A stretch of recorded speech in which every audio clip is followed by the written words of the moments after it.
大家好，我是周奇墨。感谢大家啊！上来给后面的演员开个场。我要不开场，我都不玩这个，谁玩这个？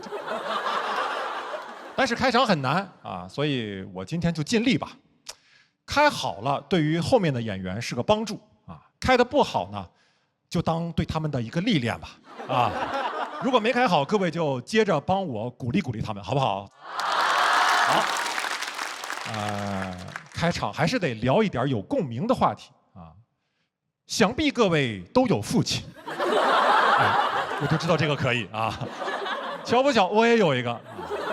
为啥聊这个？因为今天的主题是不上班你养我呀，这就是我爸现在对我的期待。因为他现在退休了，他有退休金，但是他炒股，所以约等于没有退休金。我爸按照自己的经验就觉得，人到老年还得靠子女啊，所以他现在就劝我要孩子，特别急啊，动不动就跟我说你咋还不要个孩子啊？都快40了还不要孩子？哎呦，关键是我都没结婚呢。他不在乎啊，他现在比我前卫多了啊。然后还有一次，微信里给我转一个网上的短视频啊，大意就是说人不要孩子，到老了会孤独。我没有回他，我想让他知道，人有了孩子，你得看是什么孩子，对吧？但我现在就知道，这孩子指望不上啊，我还是得靠自己。所以我现在就开始为自己以后的退休生活做打算。前2年我就开始买基金，越跌越买，越买越跌，买到重仓。我为啥这样？因为我在网上看到巴菲特说过一句话，说你要在别人恐惧的时候贪婪。我就贪婪，但我感觉我有点太贪婪了。就巴菲特看见我的贪婪，他都恐惧。他说：“哥们儿，你还是要个孩子吧。”说实话，如果巴菲特对我说这句话哈，我不反感啊。只要他愿意当孩子的爷爷，我可以接受，立刻给他要一个啊！我还有拍灯的。好了，连孩子妈妈都有了，不是？孩子的干爹也有了。不能再拍了，我怕关系有点复杂。一家人啊！不能再拍了，不能再拍了，再拍我也赡养不过来了啊！我知道很多人都会讲嘛，这个炒股赔钱的段子，但我今天不讲那些啊，我今天就是来分析一下，就为什么股市这么难赚钱，但是这么多年还是有这么多人前赴后继的杀进去，包括我爸，包括我，啊，是因为这些人蠢吗？我觉得只是一方面啊，还有一个原因就是很多上市公司特别擅长炒概念、讲故事。啊，比如之前元宇宙特别火的时候啊，很多公司连个产品都没有，只是沾上一点概念，股价蹭蹭就上去了。有句话叫“站在风口上，猪都能飞”，现在是风还没有来，但猪都已经站好了，就一排排在这站着，站，还彼此鼓励呢。啊，你信我的，肯定有风。你就在这站着吧，肯定有风。啊，你感受感受啊。闭上眼睛，仔细感受。屁股后面是否有个小缝？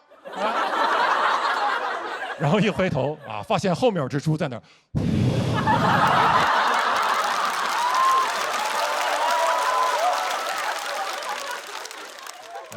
后面的猪还在这说呢。哎呀，你们元宇宙不起飞，赶紧起开呀，挡着我了。你谁？我谁？我人工智能啊。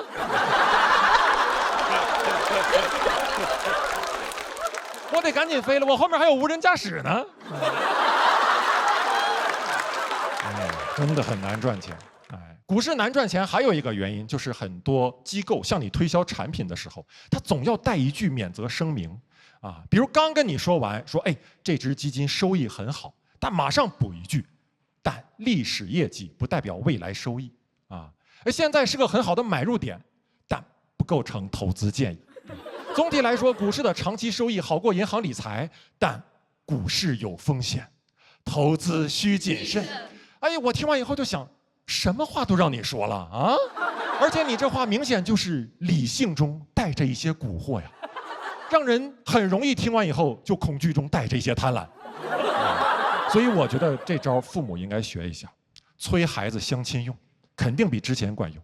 你想一下，如果你过年回家，你妈这么催你说：“孩子呀，给你找了一个相亲对象啊，长得可帅，哎，但历史面貌不代表未来长相啊，以后长成什么样妈可说不准啊。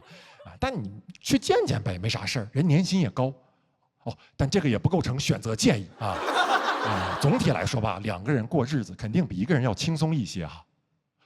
但婚姻有风险，相亲需谨慎。你听完以后什么感受？你听完以后肯定会想，什么风险？啊，谨什么慎？别人在相亲市场被不幸福的婚姻套牢，是他水平不行。妈，你放我进去。你看我给你杀一个7进7出。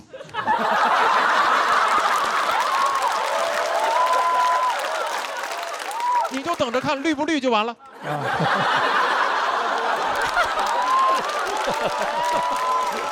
我还看过一组国内的统计数据哈，就男的买基金真的更容易赔钱啊？为啥？因为一般而言，女生买基金她持有的数量少，但是持有的时间长。而男的买基金呢，一般他持有的数量多，但是持有的时间短。而就女生买基金，一般是这种感觉啊，我的小宝贝，我知道你现在啥也不是啊，还有点跌，但我会一直陪着你啊，你是一个潜力股。而男的买基金呢，一般是这种感觉，我的小宝贝，跟着哥，以后按月给你打钱。哟，这只基金也不错。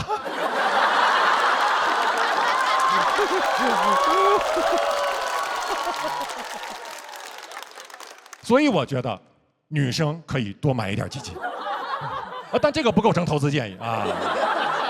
要说有啥建议，就是投资真的没有那么靠谱，还是得找个班上啊，有一个持续稳定的现金流最重要。你看我现在为啥又来上节目啊，还要给人开场啊？一方面是出于对脱口秀的热爱，但不多啊。更重要的方面就是，我得补仓了啊，因为我最近又看上一只基金啊，这小基金还真的挺不错。好，谢谢大家，谢谢你们。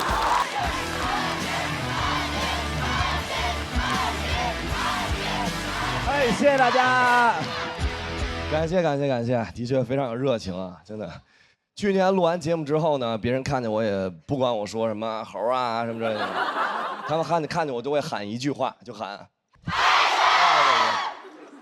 这些呢是一些比较让我开心的转变，还有一些是让我感觉比较尴尬的。就比如我们这些演员会参加一些平常不会去的活动，类似于像什么扫楼啊之类的这种，他们给我们每一个人配5个保安。我第一次去都懵了。我一到那儿看5个保安就站那儿，我一进去我就说第一句话，我说我错了。我到那儿我一进去，我看着那保安大哥，我非常认真，我说啊，保安大哥，你一天挣多少钱呀？他看着我，彪。我说啊，他说保镖。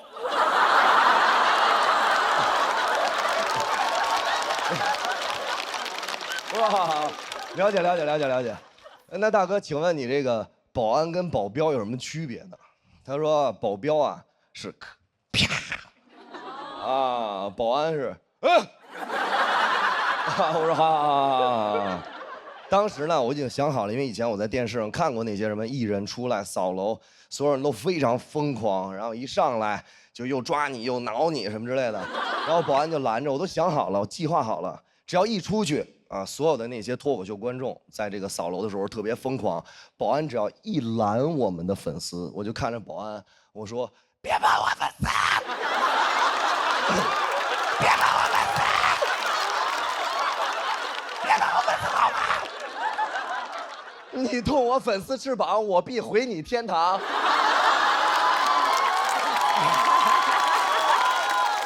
我都想好了。完了之后，粉丝看着我说：“哎呀，付航好霸气！”啊，第一个热搜，付航霸气护粉，我都已经完全想好了。然后保安呢，因为我一拉他一个踉跄，但是我一把我又拉住保安，我说我不光保护粉丝，我也保护你。第二个热搜，保安保护保镖。哎，我计划的特别好，特别好，特别好。但是没想到，我一出去，所有的那些脱口秀观众就异常冷静。我小鹿门枪，我们几个刚一出去，我还走第一个，我看着那个观众，我说合影吗？他说不方便。我说那咱们往前走吧。那保安大哥特别专业，他就是这边是空气啊。他拦了两下空气，他这样拦了两下空气。我说保安大哥，咱们就是太尴尬了，拦空气。我不让你拦，你就先别拦了。他说行。然后我们就往前走，走到一个拐角，突然蹦出来一个人，然后拿一根香蕉，掰开了，吃。那根香蕉就伸到我嘴边，距离我的嘴只有0.01公分，1/4炷香之后，我将会吃下那根香蕉。当时我面带微笑，我非常开心，我看着他，然后我看着那个保安，我说这拦一下。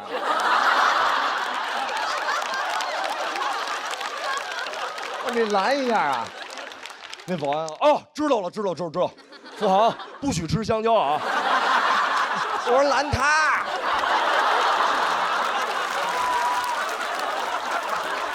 所以说我录完节目之后，我的人生真的没有什么改变，但是其他人对我的态度完全就不一样了。我有的朋友，小学同学10几年没见那种，他们一喝酒就给我打电话，啊，就喝多了，喂，付航，让刘德华给我出一个祝福视频。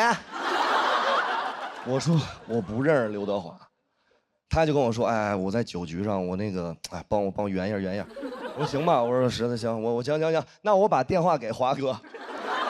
然后我说啊，华哥给你电话。然后等了好久，终于等到今天。你好，我係劉德華，就干这种事儿。还有一些什么亲戚之类的，过节的时候会把孩子推到我面前，就是把一个小男孩就这么高，然后对，学呀，你不是喜欢吗？学呀。那小孩去，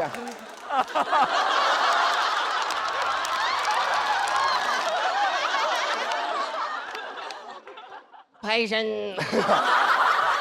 不是，行了，别拍着。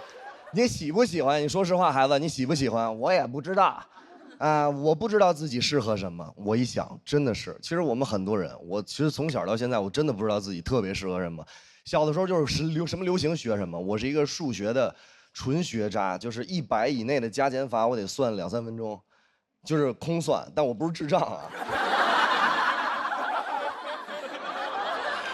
那个女孩看出来了。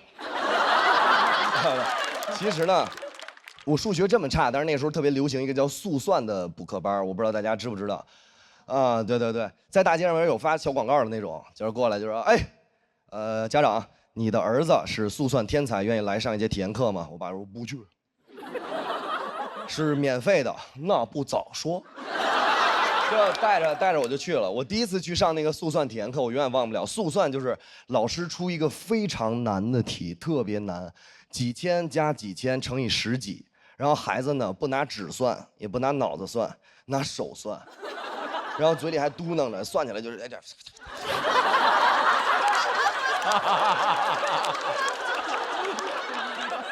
真的这样。我当时第一次被我爸带过去，我在门口看，一排小朋友就跟那儿。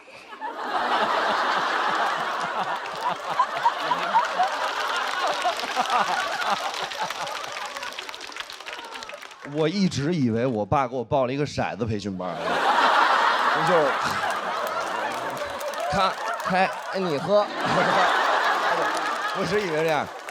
我都不知道学什么，我爸说学进去学，然后我就学了1节课，老师呢要考验我们的学习成果，啊，就问其他同学，老师跟打了鸡血一样，刘子欢，那小孩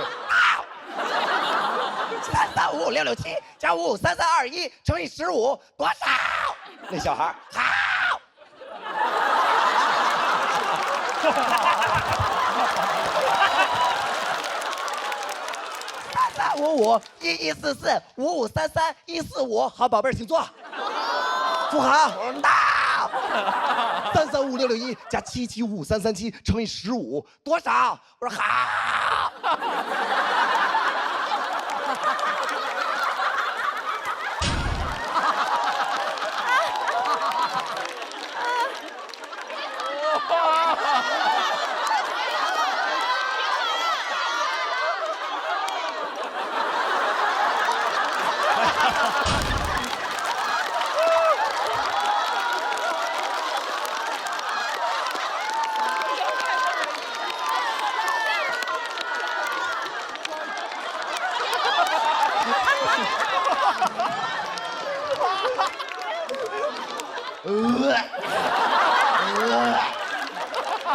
老师说别让孩子算，再给孩子算死了。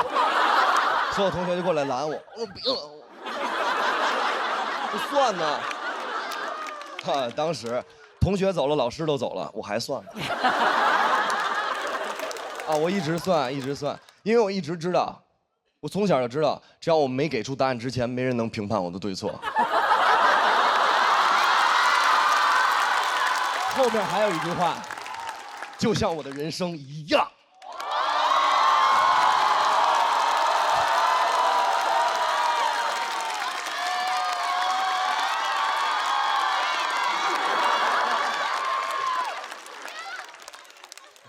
爱死你们了！当时呢，我自己学完了也感觉自己特别厉害。然后我出来，我爸你知道那时候的家长他不管你喜不喜欢，他就问你会不会。我爸跟门口抽烟，会了吗？我说这简单啊，我这有手就会这个。我说你摇你也会，这谁都会这。好儿子回学校试试。我说没问题。到学校，其他同学做数学考试。他们有演算纸嘛？非常认真，就在那儿算。我不用啊。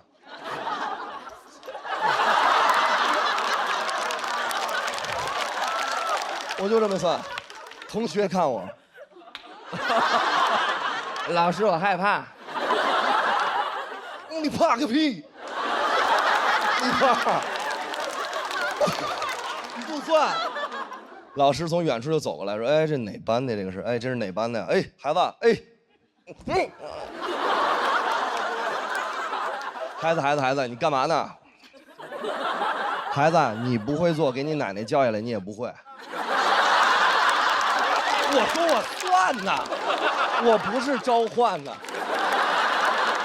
他就把这个事儿就反映给我父母了，我父母就不让我学这个，我特别开心，因为。”我小的时候就是那样，我觉得今天没有作业我就特开心，我觉得人生没有烦恼，就感觉后面都没有烦恼了，但是烦恼永远是一个接一个的。学校里边虽然我们有补课班了，但是古惑仔又开始流行了学校里边出现很多那种黄头发，完了之后抽根烟，就跟那儿那种高年级先学古惑仔，学完了拿我练，拿抽根烟就指我，就是哎黑了吧唧的过来。我小时候也比较天真，我说来了，我怎么了，哥哥？怎么了，哥哥？每天给我5块钱，要不然扇你大嘴巴。我说哎呦，真是个噩耗哎。我说你别跟我幽默，每天给我5块钱，算算一个月给我多少？我说还得算。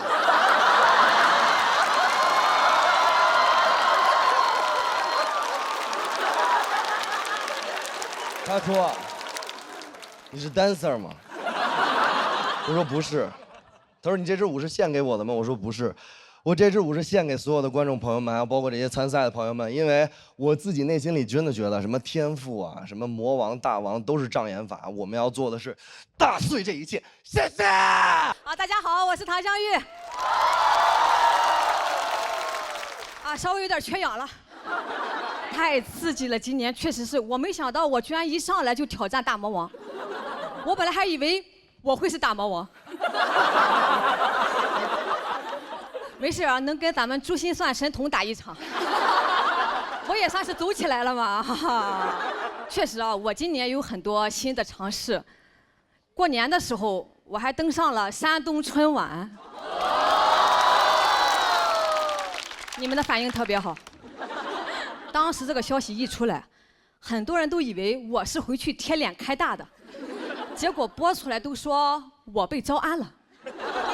平常吐槽这不好那不好，一回去谁不说俺家乡好？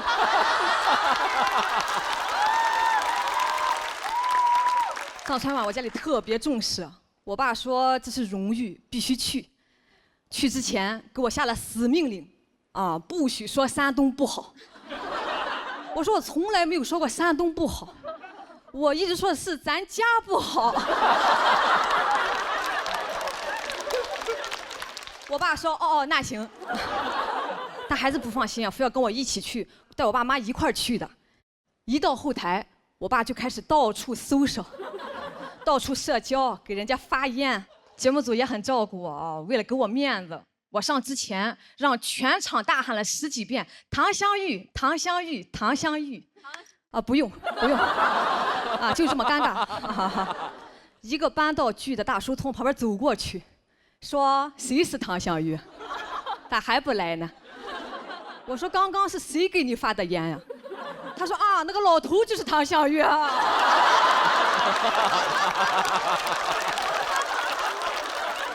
一句话差点把我噎死，我更紧张了。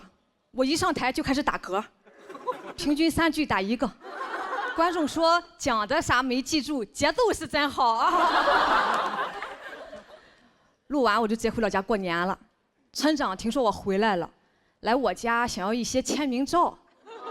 谁会随身带着签名照？我。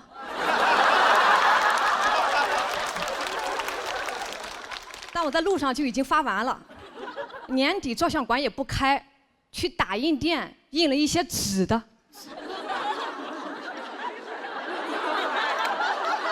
跟寻人启事一样，我何止走起来了，我都走丢了。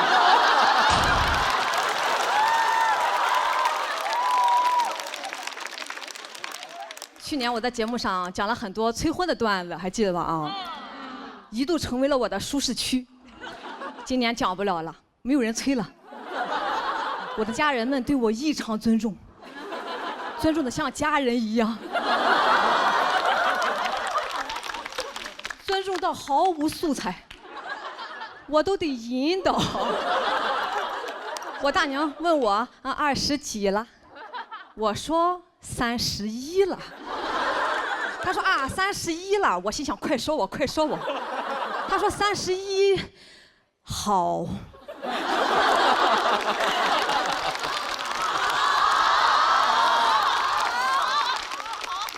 我说好在哪儿？他说好像要吃饭了，就死活不往下说了，小嘴巴就这么闭起来了。好不容易有人提到了婚姻问题，我赶紧打开备忘录开始记。我3姨疯狂使眼色，别说这个，别说这个，他写你。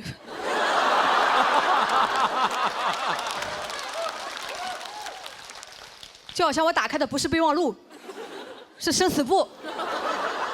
我现在不光克夫，也克亲戚了。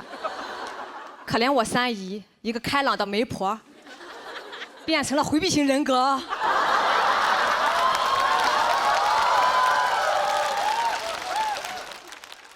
一上午一无所获，这可咋整？家庭事业我还平衡不了了，家庭平静了，事业瓶颈了。我悄悄问我爸，我说怎么今年大家说话都不难听了？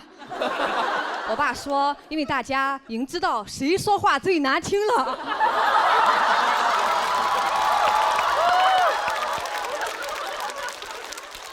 很多亲戚他是刷短视频看的我，短视频剪得稀碎，有些连梗都剪掉了，只留着我骂人的部分。所以有些亲戚他不知道我是在说脱口秀，单纯以为我疯了。我也没想到我一发疯，大家都正常了。吃饭之前，我大爷就我们家族现在权力最高的人，亲自过来问我：“你上哪一桌？”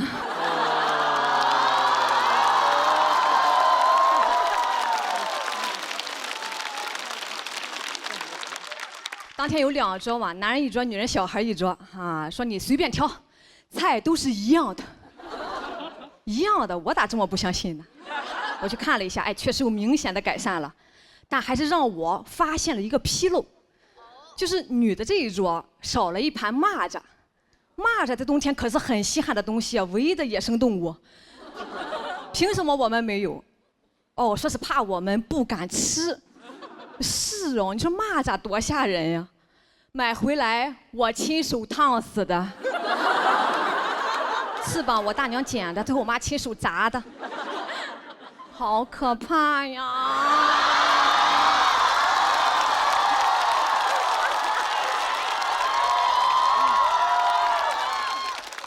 我们只敢做不敢吃啊！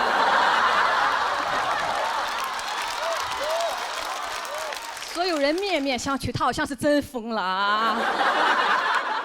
我们这桌也有劝我的，说那是人老爷们下酒的，你抢啥呀？别耽误人家喝酒，喝酒着什么急呢？耽误啥呀？耽误我们洗碗吗？最后说不行，我上他们那一桌吧。我说也可以，但你们不要抽烟，不要提想当年，也不要把酒洒在菜里面。他们说还是把蚂蚱给你吧。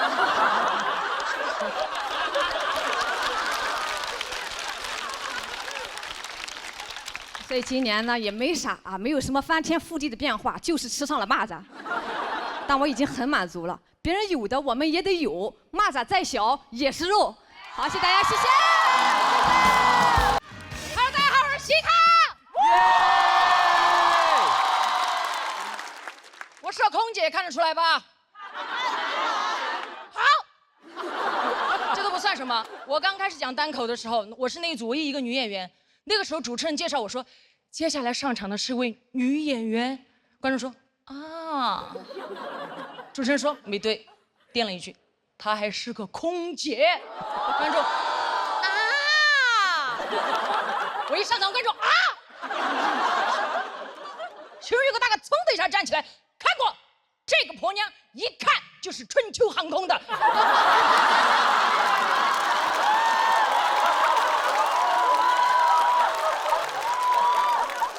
什么意思啊？别这样，每个航空公司的乘务员各有各的美，知道吧？这都算了，就是因为大家有这样的反应。前段时间我去看医生，因为腰不好嘛，我一进去那个医生的诊室，有2个老头躺在那个地方针灸。当时医生看完我那个片之后，觉得我非常的严重，他说干什么工作的这么年轻，腰伤那么严重？我不好意思说我是空姐，我怕2个老头站起来笑我，我忍了一下。他要给我开脾气，他说你快点干什么的？我说医生你，我高空作业。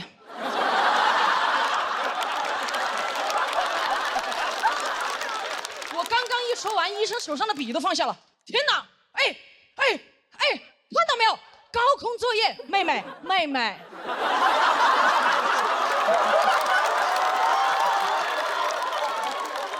我说你说呀，他说现在像你这么年轻，开塔吊的还是少了哈。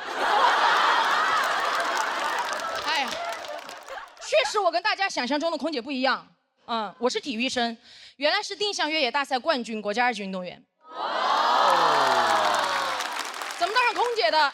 完全是因为那段时间训练太累了，我不想跑了。我刚好碰到了空姐面试的招聘，我就报名了。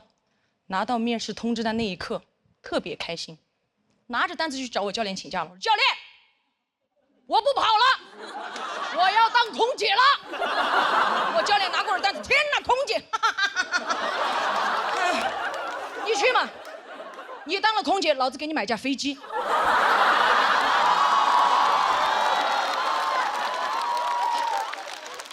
当天面试的时候，我分到的那一组堪称当天面试的死亡之组。什么意思？条件太好了，因为我们那天所有人都分成7个人一组，最多就是7选2，有些甚至一组全部淘汰掉。我一进去我们那一组，不要说7选2了，我进去我都选了4个了。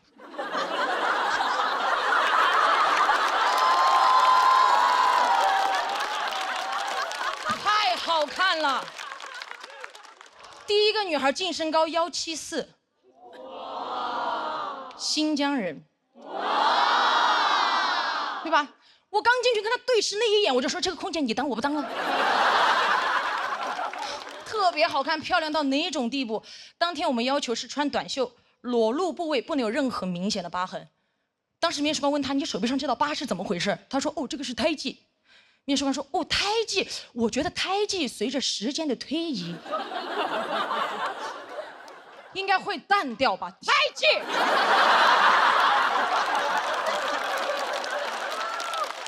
随着时间的推移淡掉，他在想什么？又不是爱情。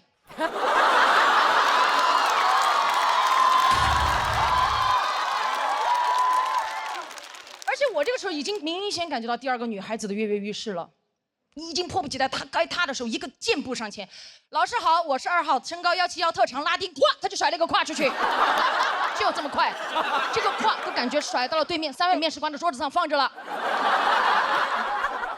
目光如炬盯着对面的面试官，好像在说：“你们不给我过这个胯，我就收不回来哦。”面试官哪里见到过速度这么快的胯，对吧？我说：“哦，挺不错的，挺不错的。那个同学可以到旁边冷静一下吗？我们后面毕竟还有那么多选手。”他说：“可以啊。”他这样送着胯就到旁边去了，好灵活。太优秀了！到我的时候，我已经明显感觉到，因为可能是面试官已经看到了太多条件非常优秀的女孩了，到我这已经明显没有什么耐心了。我刚刚上前一步准备开口的时候，他直接打断了我说：“等一下，你基本条件我们已经看了，就不要浪费大家的时间了。你有没有什么特长？”我觉得他一点都不尊重我。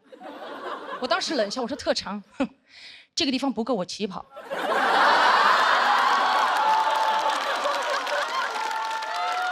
如果老师想看的话，可以放我下去跑给大家看。哦，3位老师是不是不知道怎么评判跑得快与不快是吧？没有关系，这样，3位你们现在从中随机挑选1位下去，我让他50米，我把他抓到，你们让我过，可以吗？当时其中有个面试官，你跑吗？我不跑了，累了，你先出去等一下吧。我说稳了。过了一会儿出来通知我过了，我说过了。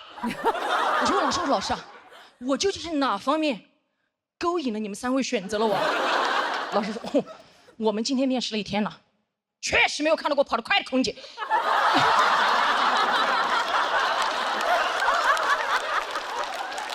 你要跑得快的空姐干嘛？后来上了班才知道，个别旅客啊，极个别，他上了飞机以后，他认为空姐是住在行李架里面的。怎么说？就只要他一按呼唤铃，所有空姐必须像氧气面罩一样快速掉在他面前说：“怎么了？”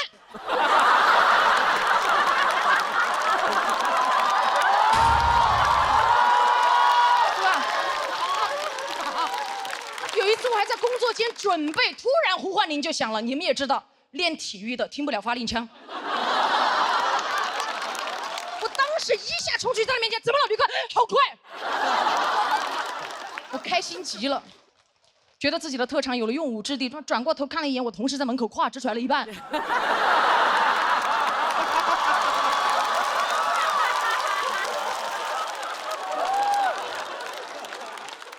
我完全能理解大家为什么想象不到我当空姐的样子，因为这个社会对这个职业的刻板印象确实太多了，对吧？很多电视短剧里面拍的空姐就是这样，穿着短裙、丝袜、高跟鞋，拖着一个飞行箱在那个后几楼走过去走过来的，对吧？都是这样，完全不是这样的。而且我当了空姐之后，非常不能理解，为什么我们在那么复杂的高空环境下工作，还要穿短裙、丝袜、高跟鞋，就不能穿裤子吗？对吧？我当时问过我的老师，其中得到的一个答案，他就是有一个让我印象特别深刻。他说穿裤子的话，可能有些旅客会觉得不舒适，不舒适是因为空姐穿裤子，你把飞机上那个拥挤的座位全部给它换成床。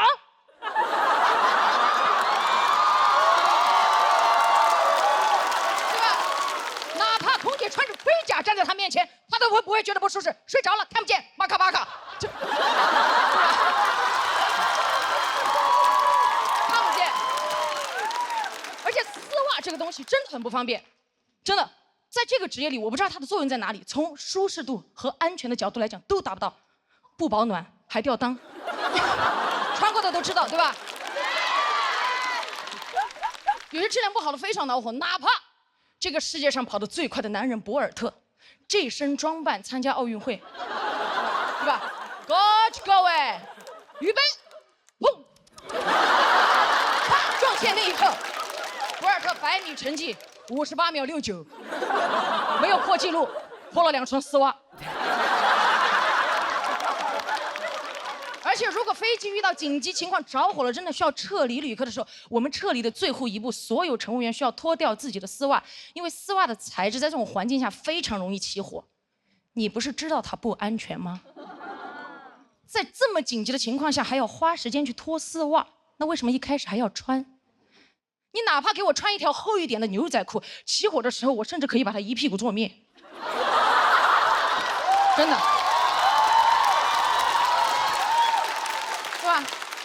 遇到紧急情况，这个时候着火了，我说火在哪？我一屁股坐过去，我的同事拿着我灭火器来，火在哪里？我说火在当下。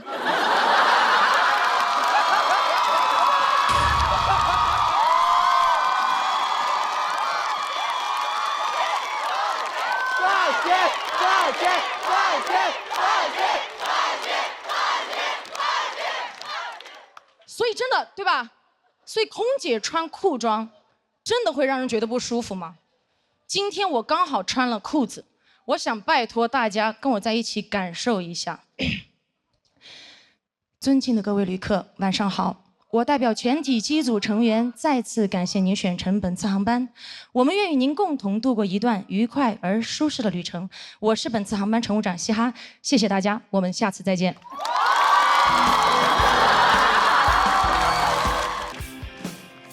大家好，我是来自山东的房主任。没想到吧？老太太也是个参赛选手。我是奔着1轮游来的，稀里糊涂的就进到第2轮了。我也是没想到，这节目组他竟然没有黑幕。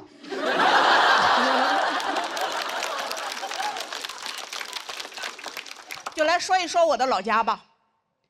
作为一个山东人啊，我在外面被问的最多的竟然是主任，你们山东真的不让女人上桌吃饭吗？在这儿，我辟个谣，只有唐香玉他们家不让上桌。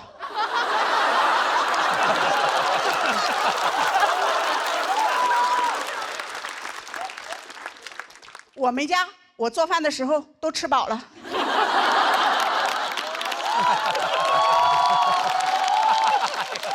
太讽刺了。我炫的时候还会给自己配上统一春福焙茶，3重焙火，口口生香，菜香茶更香，都这么香了，谁还上桌吃剩菜？其实我老家真的不像大家传的那么重男轻女，只有我家重男轻女。我小时候啊，家里就3间石头和泥巴砌的草房，2个石头砌的破猪圈。我爸打小就给我说，草房和猪圈将来都是我哥哥的。我说爸，那你可得看好了啊，哥哥容易塌房啊。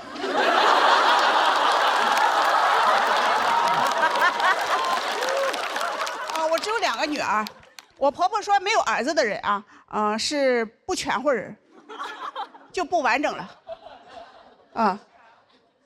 离婚的人是半拉人，就是1/2人。我算了一下啊，我是又离婚又没有儿子，我到底还是不是个人啊？我还存不存在啊？我听说薛定谔养的猫是既存在又不存在的。我说哦，原来薛定谔养的是只离婚的母猫啊。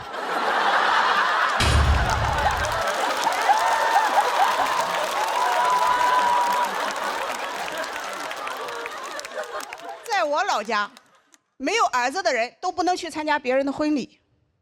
我小时候的结婚啊，我寻思我不能去参加婚礼，我也出点力呀，我就去提前帮着收拾新房去了。这给我婆婆吓的呀，跟在我屁股后面看我都碰了啥了，怕不吉利，拦着我啊，不让我碰新人的床和被子，说我碰了以后我小叔子就会跟我一样，只生女儿不生儿子了。我当时心里想哈，这生男生女不是他们2口子之间的事儿吗？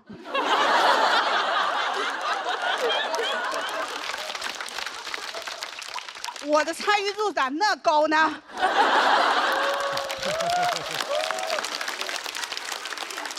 我是辅助啊。我要是真有那本事，他们不应该歧视我，他们应该供着我。给我惹急了，我把全村的被子给他摸一遍。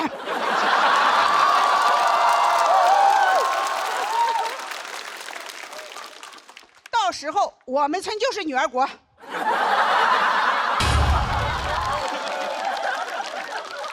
我就是女王陛下。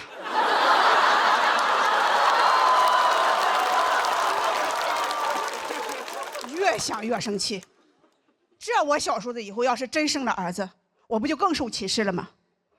我就趁着没人注意，摸了他2把被子。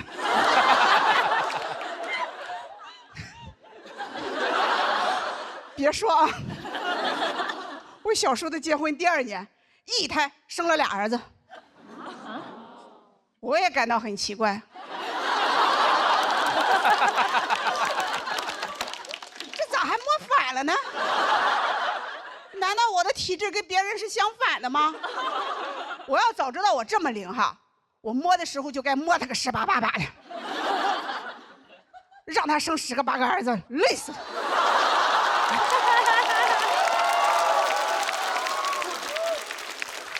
嘴上说的硬气，但还是有点心酸的。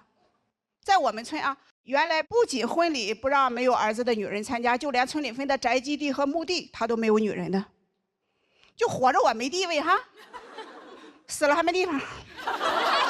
就我想下去哈，只能蹭男人的。别人都说婚姻是爱情的坟墓，我都羡慕了。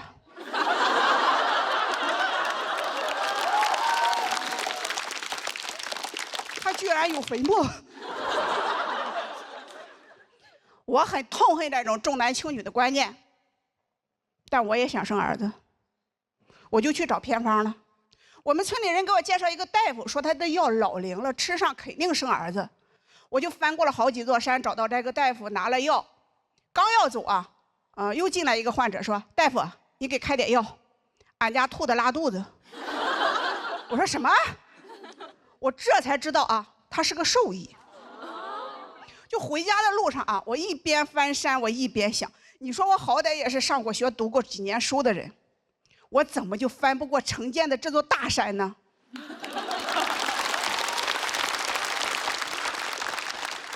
兽医开的药，我怎么就不能吃？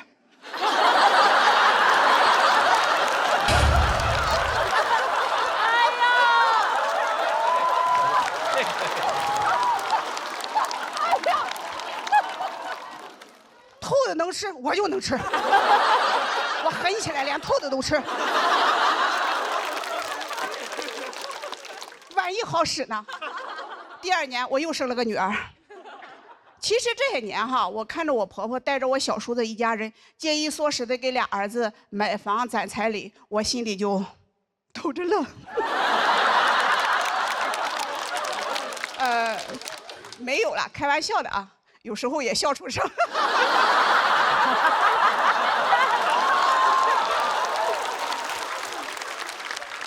但是在我们村啊，女儿再怎么优秀，还是会受到歧视。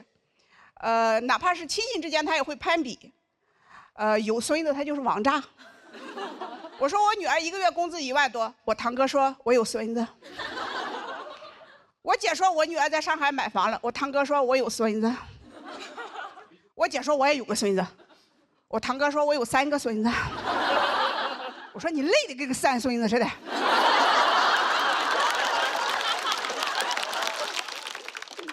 我说你要那么多孙子干嘛？你要去移山吗？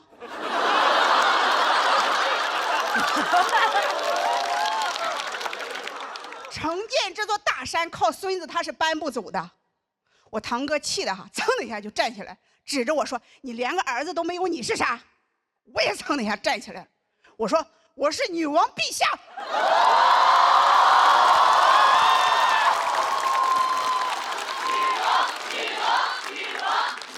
谢谢大家，我是房主任。就大家好，我是朱大强。就是大家可能观众也普遍会觉得嘛，我们脱口秀女演员多多少少都对男生有那么一点点小意见。其实也不是，我还挺喜欢男的，就是真的就是所有男的里面，我有一个最喜欢的亚种，就是老头。我太爱了，真的，老头真的有点太好了。他们，大家回头，别看老头。就你们有见过公园里面那种撞树老头吗？我爷爷就是，他那个精神状态太好了，高能量老头。我就感觉他通向那个树的时候，脑子里面只有一个执念：今天这棵树和老子只能活一个。我老匹夫今天就要蚍蜉撼大树，太厉害了！我就感觉吧，在他眼里面，管他什么杨树、柳树、奇树、偶树，都是社会对他的约束。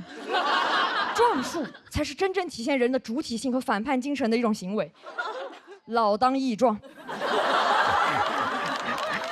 哎，真的老壮汉，佩服他。我觉得有点太无拘无束了，主要是老头无拘，公园无数。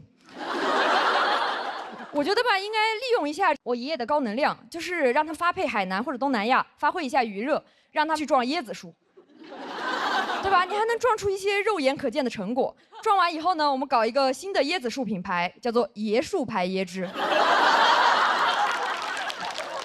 广告语我也想好了：爷撞树，爷爷的爷爷，爷爷头上的包，从小撞到大。对，广告就很健康。哎，我觉得撞树真的有可能是越撞越健康，越撞越长寿的。你们想一下那个寿星公，对吧？头上有个包，手里有个桃，桃怎么来的？他撞出来的，对吧？那就只管去撞就好了，寿命和桃都包有的，包有的。我就真的有点活得太自由了。热天嘛，就会把自己那个老头背心卷起来，挂在自己的胸口，卷得很复杂，卷的是一种介乎于 bra 和项链之间的复杂款式。就是跟现在那种流行的老前锋背道而驰，老没前锋。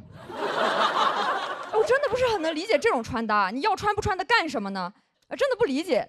我说爷，你每次那个老头背心，你在这里挂一小块干什么？我爷说不能脱，我脱下来放在哪里被别人偷走了怎么办？谁会偷啊？我爷那个老汗衫真的，他已经穿出一种那种下垂感。如果真的有小偷稀罕这种东西啊，偷回去还偷回去那个贼窝，还得偷偷藏起来，不然会被别的贼质问。我们不是什么违法分子吗？你这当什么变态小子？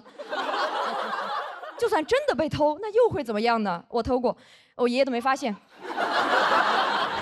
哎，我上一次就是听说有人衣服被偷，就造成严重恶劣后果的，还是织女。你们想对吧？织女在凡间丢了一件衣服，突然就在凡间获得了一个家庭，回不去了。哎，我爷爷啊，居然他有着天蓬元帅的身材，但是居然有仙女同款的担忧啊！我不理解。但我觉得我爷爷好像还算好的，还有那种最后那一小块背心都不穿的，就那种穿衣有肉脱衣有肉的。好羡慕这个身材，也没有什么身材焦虑，他们裸的层峦叠嶂的，很有松弛感，也很敢松弛。我有时候就想让他们意识到，就那种半裸大爷意识一识，公众场合也是有人在看着他们的嘛。我就搞一些那种街拍裸大爷的活动，每次见一个拍一个，见一个拍一个。我有一次遇到一个大爷，我朝着他举镜头的时候吧，想唤醒一点那种公众羞耻感，结果我发现他不仅没有羞耻感，他还有一点镜头感。因为我拍他的时候，他朝着我努了努嘴，他在那里。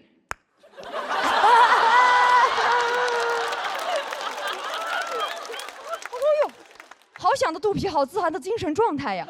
我感觉我不如弄一个什么时尚杂志，收录一下这种大肚老男人的自信魅力时刻。杂志的名字我也想好了，叫做《男人不装》。然后再发行一些海外版，叫做《白花花公子》。有点太自由了，就感觉那是什么老头的2个自由点。那个自由点怎么不用那个黑色塑料袋给它包一下子呢？对吧？所以应该包起来的自由点。而且就有时候跟他讲说是多穿一点这种话讲是没有用的，因为他有一种那种超绝钝感力，他完全不内耗。我每次跟他讲什么他听不到，因为他耳朵背，但是嗓门大，耳朵越背嗓门越大，这2者就那种相辅相成，相互促进。我参观过我爷爷跟别人吵架，就他骂别人的时候嗓门超大，别人一骂他，他在那里啊。哎，我就感觉这种钝感力真的太好了，有时候真的会给我一些启发。我有2次出门在那着急化妆呢，结果看见我爷爷，我那个摊着个大肚皮在那个小区广场上面晒太阳。我远远一看，我说：“哎呦，海豹，好松弛呀！”我有时候感觉我爷的肚皮真的比我的脸皮厚多了。我有时候觉得他这样子出门都行的话，我什么样不行呢？我就感觉我的素颜焦虑和身材焦虑，有时候直接被我爷爷那个不受规训、不涂防晒的大肚皮治愈了。我爷每天在小区广场晒一块简简单单的那种大肚皮，就把小区广场过得跟那种沙滩一样。我们小区也没有海，有海，海在我爷爷自己头上，一小块地中海。就跟我爷爷那小块背心交相呼应的。哇，我爷爷每天真的在那里光膀子穿围脖，打一个动物 ，QQ 企鹅。特别我爷爷还有卡痰，每天在那，我就知道啊 ，QQ 爷爷上线喽，很可爱。哎，我爷爷真的有时候感觉又像一个海豹，又像一个企鹅的感觉，他就是一种南极动物。所以我现在正式确诊为我爷爷是一个南极仙翁，对吧？每天还撞树撞脑袋包，还担心自己衣服被偷，真的，我的神仙爷爷啊，老仙男，活得有点太潇洒了。但我有时候还是希望老仙男能多少还是穿上一点吧，也希望我能拥有一些我爷爷这种老头的松弛感。我现在就致力于做一个那种精神上的老头，我自由不受规训，也充满主体性。我主动去撞生活中的每一棵树，我越撞越死撞。如果有质疑声，我也在那里啊。来，我是大强。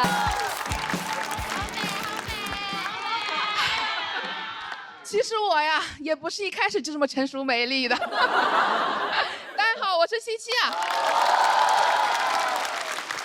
今天我来主要是想跟大家坦白一个事情。就是我曾经呢是一名文艺青年，我当得太早了，我高中就喜欢大斌老师了。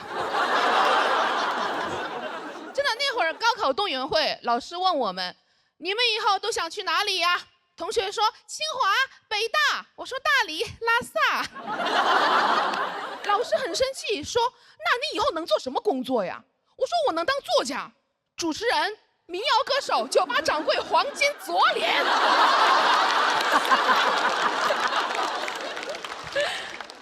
所以我高考结束就马上去了一家青年旅社里面做义工，在浙江一个古镇叫西塘。哎，我在那里生活很荒唐，因为我是那个青旅里面唯一的义工，我以为我去那儿可以净化身心、洗涤灵魂，没有净化身心，只有洗涤灵。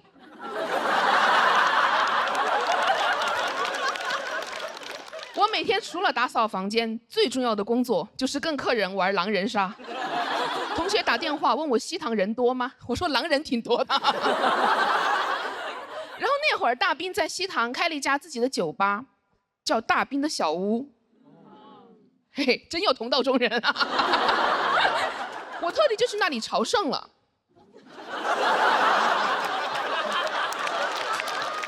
哎呀，不要嘲笑我，好吗？好的。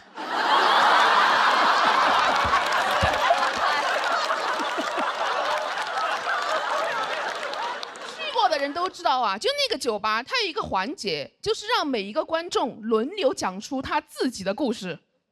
一个大哥站了起来，我之前一个人误入了无人区，走了1天1夜。以为自己要死了，这时候一头牦牛走了过来，亲了亲我的额头。我知道我要见到神明了。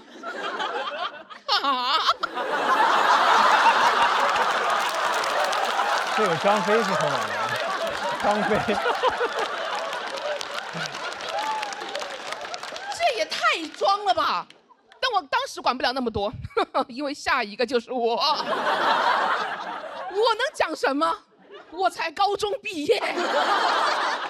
我说我之前一个人误入了尖子班，模拟考试之后，我以为自己要死了。这时候，一头班主任走了过来，敲了敲我的额头。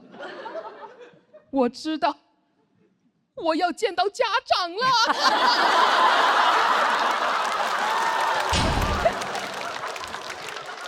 我当时在那个青旅里面待了1个月左右，认识了很多来自全国各地的客人，基本上都是背包客、骑行的和大学生，搞得我当时一度以为是我们青旅有规定，不能接待有钱人。我在那认识了很多人，没有一个正常人。他们都在朋友圈里卖佛珠，最近开始卖盲盒，买了一个，打开是佛珠。当时有一个光头哥啊，在我们青年旅社里面常住，他头上没毛，但他脸上全是毛，他留络腮胡，我当时乍一看，以为他头长反了。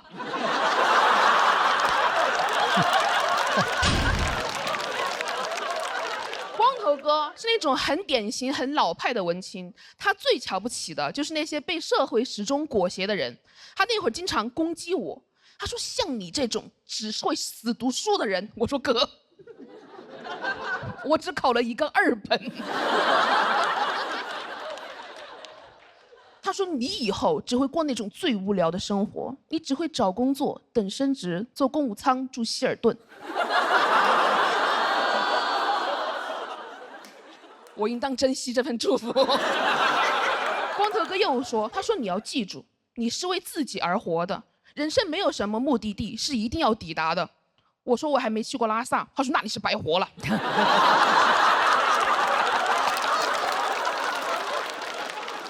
所以我大2那个暑假就决定要进藏。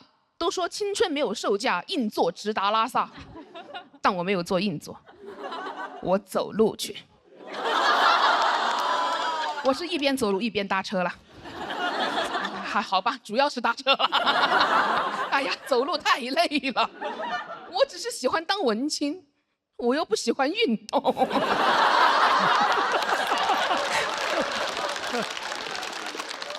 我当时年纪小啊，特别期待在路上碰到的人都是大兵书里面那种人，所以我一上车迫不及待问司机，我说：“你为什么想去西藏？你是流浪歌手，还是地下诗人？”司机说：“我放年假。”我说：“那你逃离原生家庭？”他说：“没有。”我说：“那你感情受挫？”他说：“没有。”我说：“那你肯定有抑郁症？”他说：“不想做就滚下去。”我的小嘴巴就闭了起来。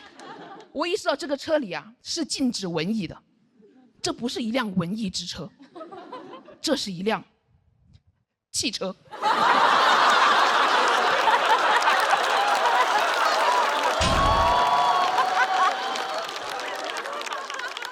2个人啊，在那个国道上走了2个小时左右，又搭上来一个男孩。那个男孩上车就问我，他说：“你为什么想去西藏？”我当时真的很紧张，透过那个后视镜看了一眼司机，我说：“啊，我放暑假。”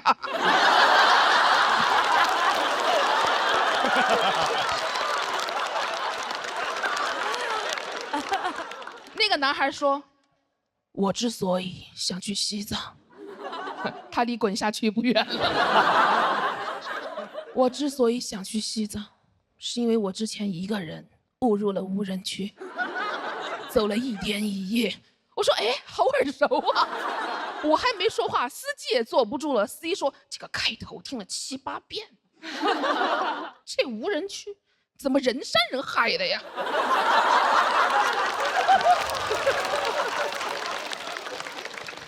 我当时进藏大概进了10天左右，路程很苦，但真的很美，但真的很苦。我现在已经完全过不了那样的生活了，我还是很想再去西藏的，但我要公务舱进藏，我要风光大藏。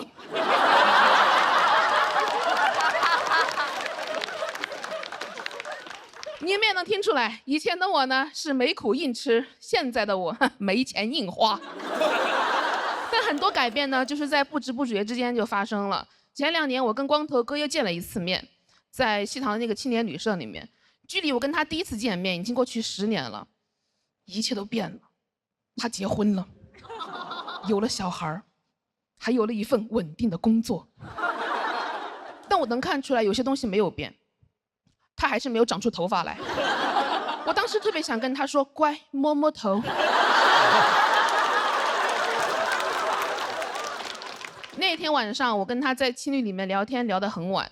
光头哥说要走，我说：“你要去哪里啊？”他说：“哦，单位给我在附近订了希尔顿。”我当时看着他离开的背影，没有忍住开口问他：“你不是说人生没有目的地，一定要抵达吗？”他没说话，但他的手机发出声音：“您的专车已经抵达上车点。”谢谢你们。Hello， 大家好，我是江宇。先磕了一下，好尴尬呀！哎呀，然后就第2年录节目了，然后确实还是不是那么适应。然后去年录完之后吧，然后就接了很多乱七八糟的工作，每次去都让我聊哲学，但我就是个本科生的水平，给我感觉是去答辩的。问我说：“翔宇，你怎么理解尼采？”我想说我没有选修这门课，尼采我都是在网上看的，我都怕说出来过不了查重，直接学术造假把我抓起来。我后悔，知网恢恢，疏而不漏。还有，因为我说我是应届生嘛，就老师让我代表年轻人，甚至有次非要宣传我是青春男大。我说别吧，我都27了，我只是延毕了。那你是不是只要在读书就一直是男大？整个宿舍一起延毕到80，哎，耄耋男大。啊，一起推着轮椅去上课，老师说：“同学们，我这门课今年可能会挂几个人呀。”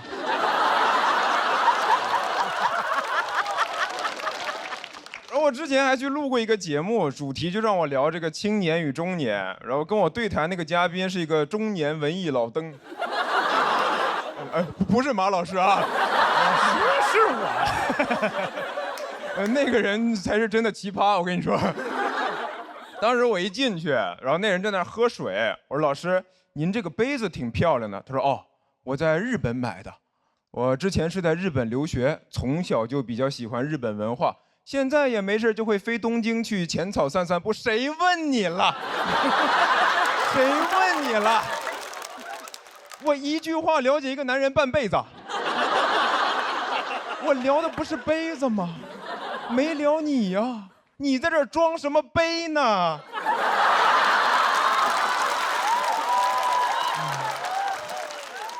后来又聊到那种什么中年爹味儿的话题，他就又来了。能理解你们年轻人，爹肯定是不好。我年轻的时候呀，你听哥一句劝，你懂我意思吗？太诡异了，就是一个老登在教你面对青年困境。我的困境不就是你造成的吗？那种感觉怎么说呢？就相当于你在一个山东的饭桌上听主陪大聊女性主义，这我都懂。孔子、孟子、上野千鹤子。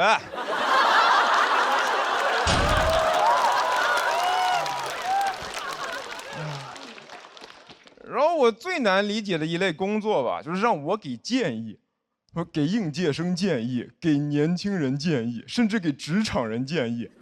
我一个刚毕业的本科生，天天到处给人建议，我成专家了。妈咋的？本生专呀。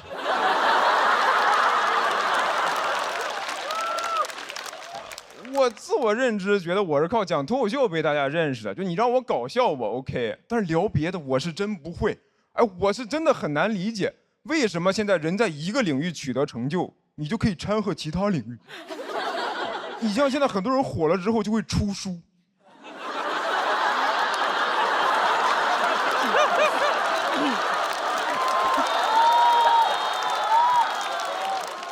当作家。我送过你。哎，以前出书很难的，你想想司马迁，你现在把《史记》和那种明星畅销书摆在同一个书店，司马迁看到什么反应？说啊，这样就可以吗？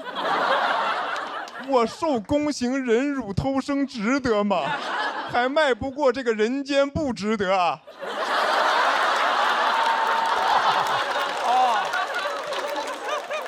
他难道比我还切中要害吗？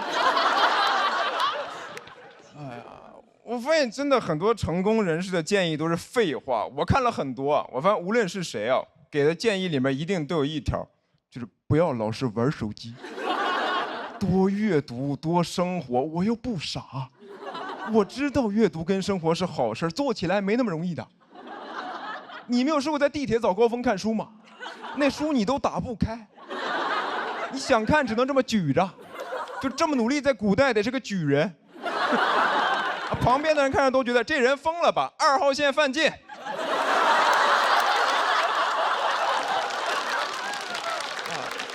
然后我真的也被人问过，说翔宇，你在人生的低谷会反复看的书是什么？我看的是《斗罗大陆》和《斗破苍穹》。就是那些崇高的思想、细腻的情感，你是要花精力去品的。你说你累一天，晚上回家瘫在床上，就不想看那种文学大部头，费脑子，砸脑袋贼疼。我看什么《平凡的世界》，我白天过了。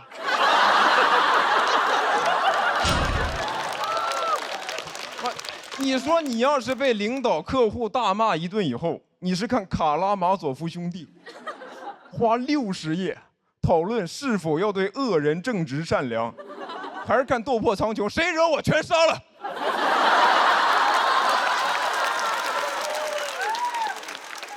你看现在大家都喜欢看这个短剧、爽文，那不还是因为现实生活很多问题解决不了吗？这你要真过成爽文，谁还看爽文？我就不信马云会看爽文。啊，一觉醒来我是千万富翁。马云说我破产了。哎呦，这种苦难文学，在这消费痛苦，不看，太压抑了，还是过我平凡的生活吧。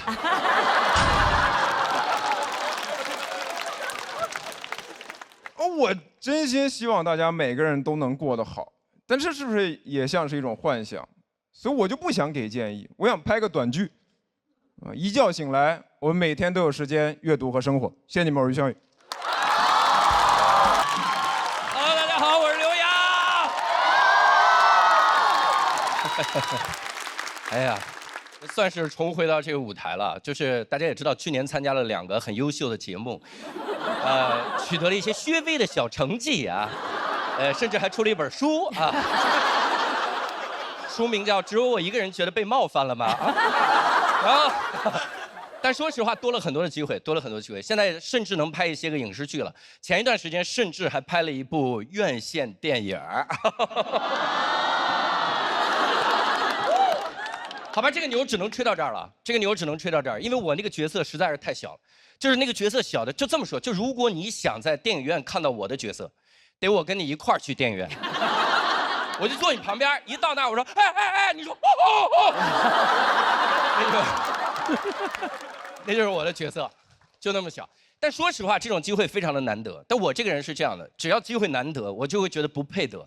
我到那儿特别的紧张，我到了剧组，我什么都不敢干，我生怕我干任何一件事儿，他们就把我给换了。我甚至我不骗大家，真的，我饭都不敢吃。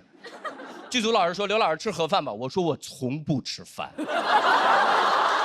我生怕我一吃饭，他说这个演员竟然吃饭，赶紧把他换一个没嘴的过来。我特别紧张。尤其是我看到那个收音的麦也是，第一次拍它有那个麦，各位见过哈？我看这玩意儿压力大死了。我不是因为别的，我是因为它离我太远了。我在想，这个麦离我那么远，我如果台词没收到，他觉得是我演员的问题，把我换了怎么办？所以我想的是，我要在拍的时候尽量离他近一点。我就一说话就是你这是要干什么？然后他说你这是要干什么？突然想亲我这个人。但是有的时候最紧张的是，他有的时候他这个麦要贴在你的皮肤上，他直接贴在皮肤上，这个真的压力太大。因为我这个人特别能出汗，就这个麦根本就贴不住，我太能出汗。当然这不怪我，这怪我的基因，因为我姓刘嘛，姓刘的当皇上的时代是汉朝。什么东西？又汗又潮。我这个麦只要贴在我身上，滋儿就掉到我肚脐眼，一贴滋儿就掉到我肚脐眼，感觉是那个麦说行了，嘴说的也差不多了啊，我们听听肚脐眼怎么想。然后每次都掉，我说我是怎么发现的？是那个导演拍了几条跑过来跟我说，他说刘老师，表演特别好，表情动作都很到位，但是如果您对我们的台词有意见，能不能说出来咱们商量，不要直接删掉。我说我有病吗？我一共3句台词，我删1句的意义是什么？我比较喜欢偶数嘛我。然后我说，他说你看看回放，我一看回放，我的天呐，各位，我何止是删掉，我还怪叫啊！那个麦就往下的时候，我这个声音就越来越拖，逐渐消失，然后一阵沉默之后，就是一个喉咙里的怒音，就在因为我的麦在掉。我一说话就是你今天怎么看见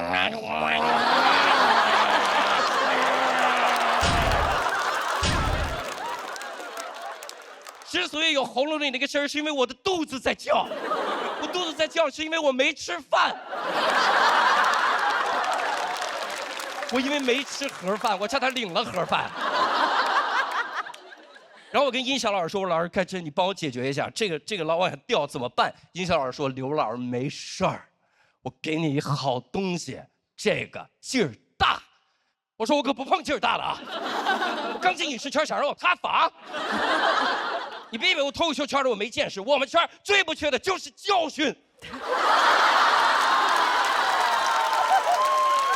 他说：“不是，这个是胸带勒的劲儿贼大。”我说：“你们这儿好好说话，判几年啊？你们这儿胸带是什么呢？各位是这样，它就像一个皮尺一样，是一个肉色的皮尺，它直接勒在你的胸口，然后记住了，它把那个麦直接夹在胸带上就行，怎么出汗都没事儿。”我说：“这也太牛了。”他说：“更牛的是，整个剧组只有你有。”我说：“那我可得好好珍惜了。我第2天我那台词我给导演不同的状态，我甚至我的导口，我说你今天怎么看起来怪怪的呀？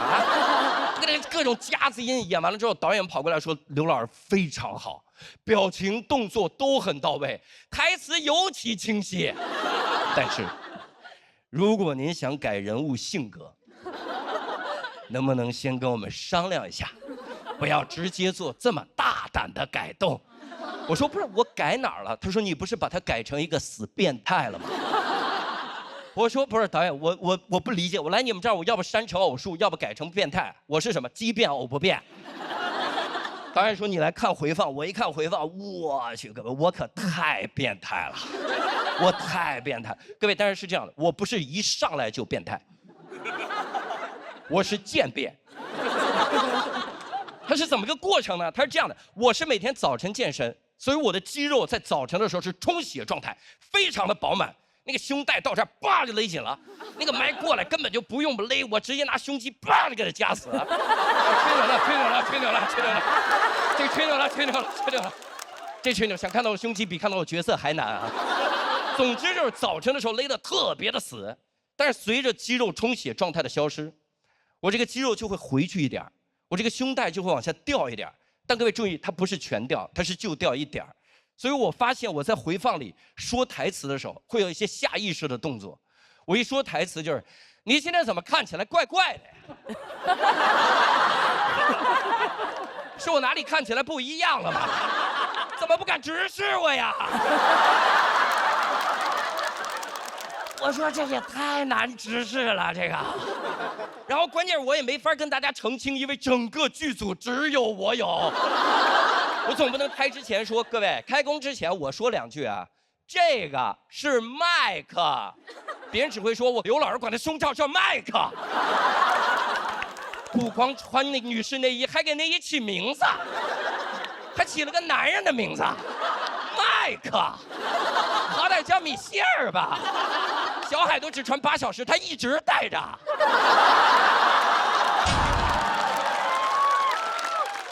我跟音响老师说：“老师，你看这米歇尔的问题能不能给解决一下？”音响老师说：“我真没办法了，要不然就这样，我再给你找2根胸带，你把它搭在肩上，就不会掉了。”我说：“那就更像了，那从背后看都一样了，从正面看以为我穿反了。”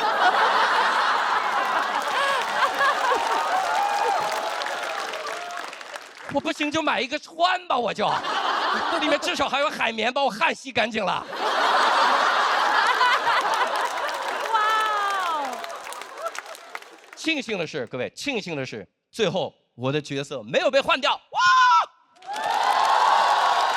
因为被整个剪掉了，被整个剪掉。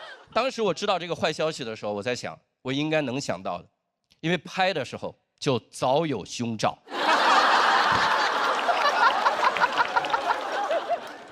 当时，但也不能告诉各位哪个电影啊，也无所谓了，剪完了，大家也不知道是哪个电影。反正我现在一吃荔枝就哭。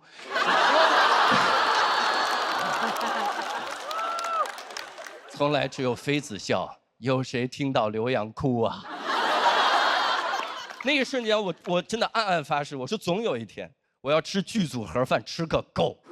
然后如果真的有那天，我希望能给大家重新自我介绍。大家好，我叫刘洋，其实呢，我是一个演员。谢谢大家，我是刘良，谢谢。大家好，我是梁岩。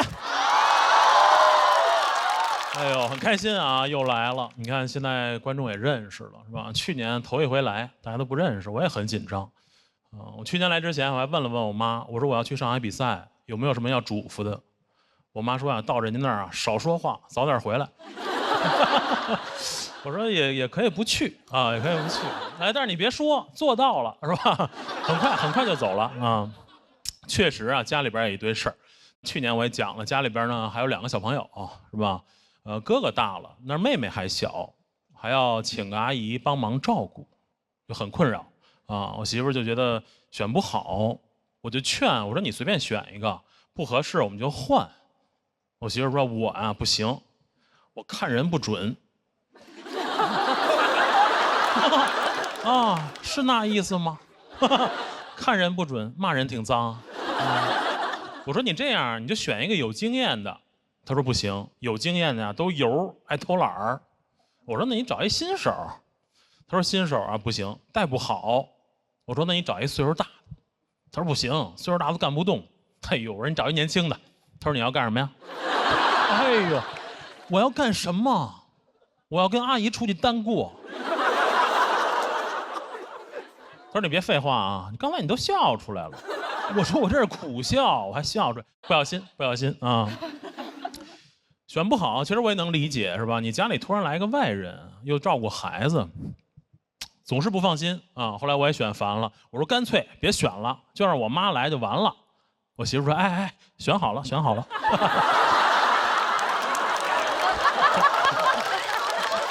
你知道，当你把主要矛盾拿出来的时候，次要矛盾好解决，当场就选好了。选好了，阿姨呢就是聊一聊工资嘛。哎呦，阿姨这工资也不是说高，也不是说低，阿姨这工资啊准。阿姨这工资就跟看着我工资条定的似的，跟我工资一边多。跟我工资一边多什么概念啊？她要是全勤，我不敢请假。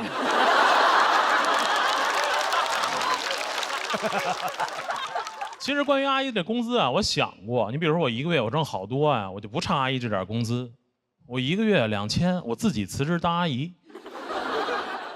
现在它一样。当然我知道有的朋友会说啊，一样，你也可以自己辞职当阿姨，你还能自己照顾妹妹。但是我们那个本职工作不是还有5险1金？阿姨这工作管吃管住，我呢上班不远，她就住我们家。哎呦，我们俩这工作一时间还有点难分伯仲。哎呦，我说我这工作还没点优势，我说我这工作稳定。阿姨说对，你稳定我就稳定。哎呦，狠被拿捏啊！签了合同越想越别扭。你看原来上班就跟妹妹说爸爸上班挣钱给你买好吃的，现在不行了，现在上班挣钱都给阿姨了。什么感觉？现在感觉为人民服务啊，很具体。为阿姨服务啊！我说我还给你发工资，我说我干脆直接让我们会计打你那儿得了，那咱俩工资都一样。阿姨说：“哎呦，你净开玩笑，你哪能那么没出息啊？”阿姨来了呢，就是融入的也很快，几天啊就有主人翁意识了。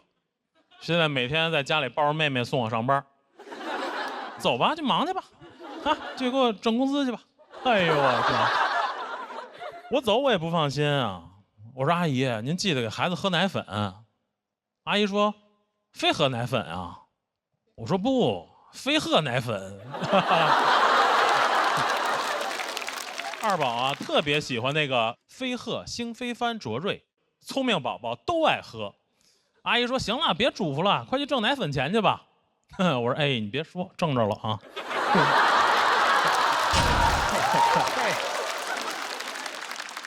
下班回家就赶紧抱妹妹，我这边抱着妹妹，阿姨就拉我聊天，说：“你看看，还是闺女好吧，将来老了还是得闺女照顾你。我跟你说，儿子都指不上。”我说：“阿姨您别这么说。”阿姨说：“嗨，我有分寸，你儿子不在我这么说。”我说：“您啊，最好是等我妈也不在。”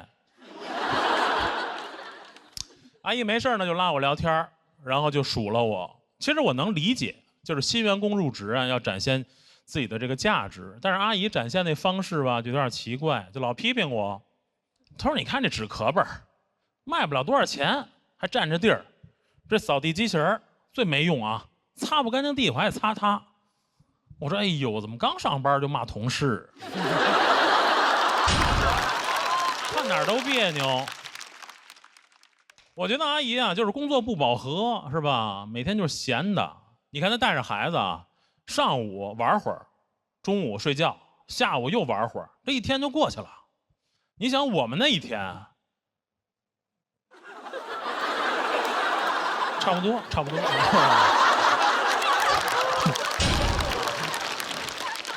难怪工资一样多哈。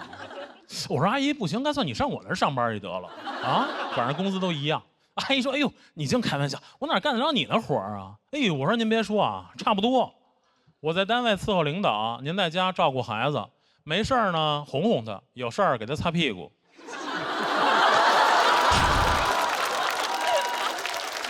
阿姨想了想，阿姨说：“不一样，说我在家就擦这一个屁股。”还挺了解我们领导啊，你看老觉得阿姨不干活，工作轻省。前一段呢，阿姨啊老家亲戚结婚，请假回老家，她请假回老家，我请年假回家当阿姨，要保持一个收支平衡。你看阿姨一走，我就发现了这活啊什么都是这样，看着简单，其实还是非常累啊。每天照顾孩子又得干家务，天天盼着阿姨回来。我这边盼着阿姨回来，我扭头一想啊，我也一个礼拜没上班，单位是不是也很想我呀？礼拜一上班，我说怎么样，朋友们，上个礼拜都顺利吗？我们同事说：“啊，你上礼拜没来啊？”我去，一礼拜没去，没发现。我扭头回家呢，就跟我媳妇吐槽，我说：“你说像话吗？哎，一个礼拜没上班，我们单位同事没发现。”我媳妇说：“啊，你今天上班去了？”谢谢大家，我是梁燕。谢谢。谢谢。大家好，我是小鹿啊。过去这一年呢，我一直都在忙一个项目，备孕。我知道你们现在心情很复杂，人类的本能让你们想说耶，网络的情绪让你们想说咦，所以现在你们的心情起伏啊，就可以用一句歌词来形容，就是耶咦耶咦耶耶哦，你们最终的情绪就是啊哦。还好，我周围一些朋友啊，一听说我要生孩子，就跟我要去犯罪了一样。他说：“欧莫，不要冲动啊，你迈出这一步 ，almost 没有回头路啊，这辈子就完了，值得吗？为了那么一个不认识的人。”我知道啊，这都是关心，但关心的有点太早了。怀孕哪那么容易呀？我备孕很久了，一直都没啥动静。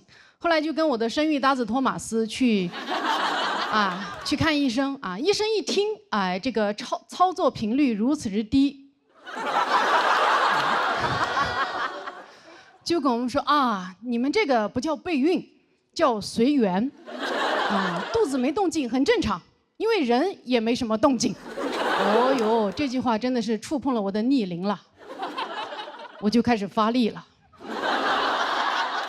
不错过任何的风口，大练钢铁直男。我全国巡演，一到排卵期就会宣托马斯前来侍寝。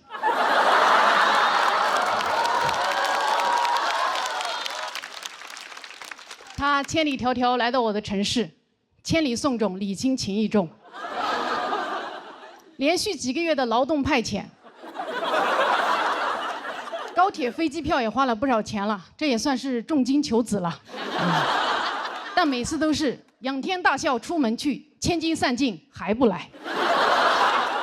于是呢，我又回医院做了仔细的检查，哎，这回好了，哎，不孕不育治好了我的生育焦虑。我输卵管堵塞，有多堵呢？这么跟你们说吧，我的2侧输卵管呀，堵得就像中国这2个脱口秀上升通道一样。你想出人头地，但是左右为难，最后只能。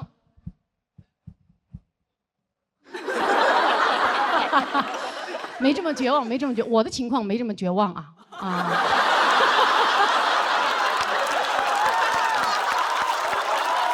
哎，这以前算不孕不育，现在还有的救啊！现在是可以做试管婴儿的。很多人可能对试管婴儿没什么概念，对吧？我跟大家解释一下：首先合法，其次我生，你们别怕啊！试管培养的孩子啊，学名叫管培生。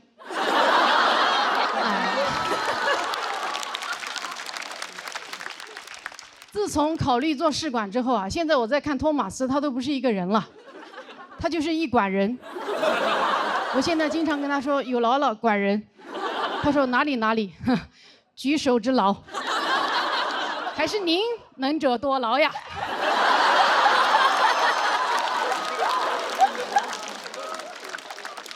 哎，懂的都懂。比起生育能力啊，我现在更担忧我的养育能力。我真的很担心我当不好妈。我的担心呢，源自于我今年收养了一条小狗。养狗之前，我觉得我读了那么多书啊，什么鼓励式教育、无条件养育，那不是张口就来。但是我养了小狗1周之后啊，我对着这个小狗胡言乱语。我说你为什么要尿到我的床底下？你这个小狗是猪脑子吗？我不奢求你像别人家的小狗会取快递，会拉雪橇。会缉毒的还有编制，我只要你定点尿尿，你都做不到。我养你，我还不如养条别的狗。我对你多好呀！我给你煮好肉，我自己拼谋饭。啊，我花钱给你洗澡，我的澡都是自己洗的。啊，你的良心是被自己吃了吗？托马斯打断了我说：“哎呀，他也不是故意乱尿的。”我说：“你闭嘴，你也尿不对。”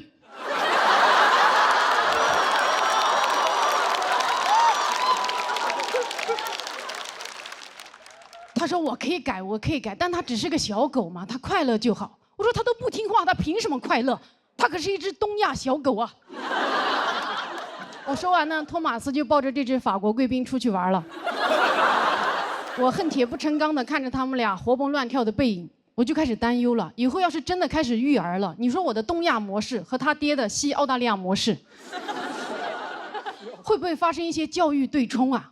对吧？我对孩子说，棒打出孝子。他对孩子说：“你是最棒的。”我说：“骄傲使人落后。”他说：“落后也要骄傲。”我说：“吃得苦中苦，方为人上人。”他说：“吃啥苦中苦？来吃王中王。”这么东西教育一合璧，这孩子以后活得多么的矛盾啊，对吧？他对自己又爱又恨，他既松弛又紧绷，既稍息又立正，他含辛茹苦的吃香喝辣，凿壁偷懒，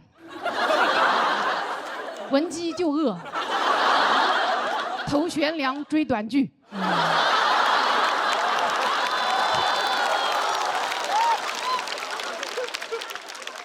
我担心自己养不好孩子，但总有人跟我说：“哎呦，你生了自然就会养了，怎么可能自然就会了？”哎，你想说脱口秀，不会写段子，我可不敢跟你说没有关系，你上台了，梗自然就冒出来了。你上台了，你自然就是喜剧之王了。不可能啊，我去年那么自然的就不是了。哎，做父母怎么可能自然就会呢？啊，我记得我第一次来月经的时候啊，那天早上我吃了我人生中第1盒龟苓膏，傍晚我月经就来了。我当时完全不知道发生了什么，给我吓坏了。我脑子里第一个想法就是，我去，龟苓膏有毒。我赶紧去跟我爸妈说了我中毒的事情，我爸沉默不语，红着脸躲避。我妈递给我一包卫生巾就走了，没有给我任何解释。所以现在我也跟大家解释一下哈，棉花不好吃。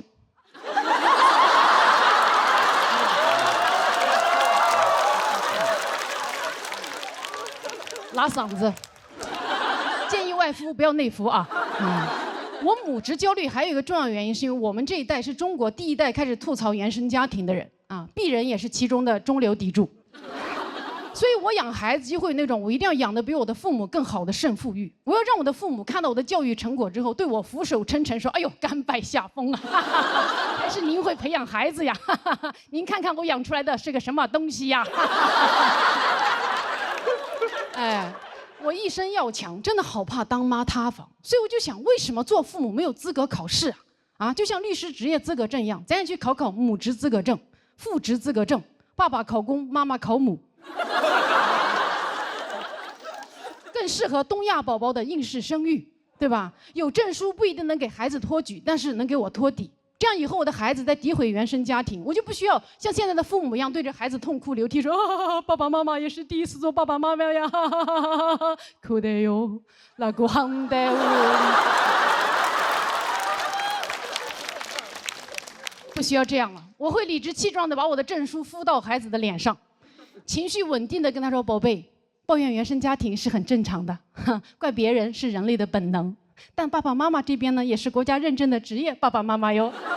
咱们这个原生家庭是符合国标的。如果你还是不满意的话，建议你把自己重新养一遍啊！我当你是家人才告诉你哦。聪明宝宝都爱喝的飞鹤奶粉，用12亿公益生育补贴，补贴奶粉钱给孩子爱的贴贴，爱嗨爱嗨爱嗨哟。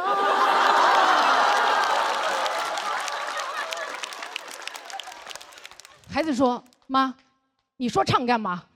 我说：“啊，为了平衡事业和家庭。”好，谢谢大家。Hello， 大家好，我是小北。太棒了，朋友们！知道现在几点了吗？凌晨2点啊，凌晨2点啊，很嗨哈。好巧不巧，去年呢，我有一轮次也是凌晨2点上台。当时非常困啊，非常困，不仅我很累，观众也很累。我记得我当时在舞台上表演呢，这不搞笑呢，在这幽默呢。我余光一瞟，第一排有观众眼睛已经闭上了。我当时特别想给他个大嘴巴子。我说：“大哥，你醒一醒啊！一会儿还投票呢，你还把眼睛闭上了，黑灯还没闭眼睛呢。”我闭上了，你没看见。哎，确实也是录了好几年节目了，有种感受，朋友们，我感觉每次录这种节目都很考验人性，真的。一般都是这种 PK 环节嘛，啊，每次 PK 的时候我心情都很复杂，就是每次 PK 我那个人在前面讲的时候，每次讲的好笑吧，我笑不出来；每次讲的不好笑吧，我怕自己笑太大声，你知道吧？朋友们，录节目一定要做好表情管理，真的啊！去年录完之后，我回家看了一遍节目啊，当时有个选手在上面表演的时候。切到了个付航的镜头，付航当时比较严肃嘛，就面无表情地看这个演员。当时飘起个弹幕说：“付航的底色好悲凉啊。”有一次刘洋在上面表演，我也是面无表情这样看着他，飘起个弹幕说：“小北有啥不服的啊？”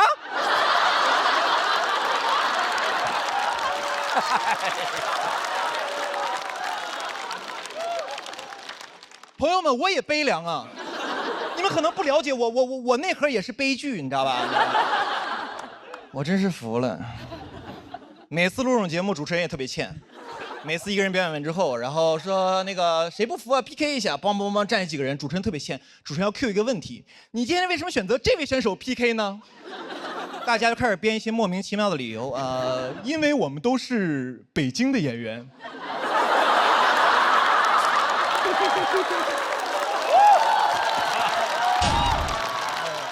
因为我们都是中年人。我说你怎么不说你们都是右手使筷子呢？就没人说实话吗？你这站说实话不就完了吗？你今天为什么选择他？直接站来说，因为我觉得他不好笑。我觉得我能赢。他就是之前几年上过几年节目，有点观众缘什么的。当时终于明白为什么这么多人 PK 我了。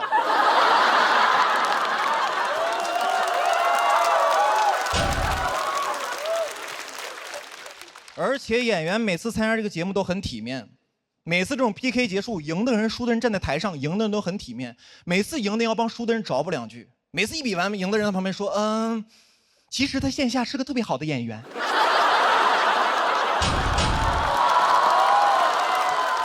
这段我看过，其实线下演出特别炸。今天可能是因为紧张嘛，没有表现好。希望大家多多去线下支持他，多去线下看他。我当时坐旁边，朋友们，我心想，可不得去线下看的吗？线上撩路，不被你这个王八蛋堵死了吗？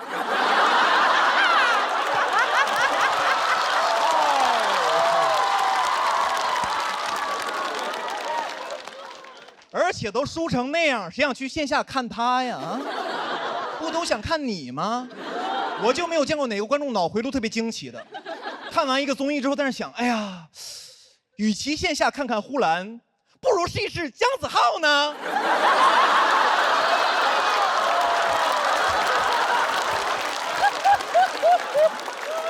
朋友们，姜子浩是个特别难找的案例，有名气不搞笑。不是你们是不是觉得我太刻薄了？你知道吗？其实没有，我跟姜子浩私底下是特别好的朋友，你知道吗？真的，他那段我看过，其实线下演出特别炸，你知道吧？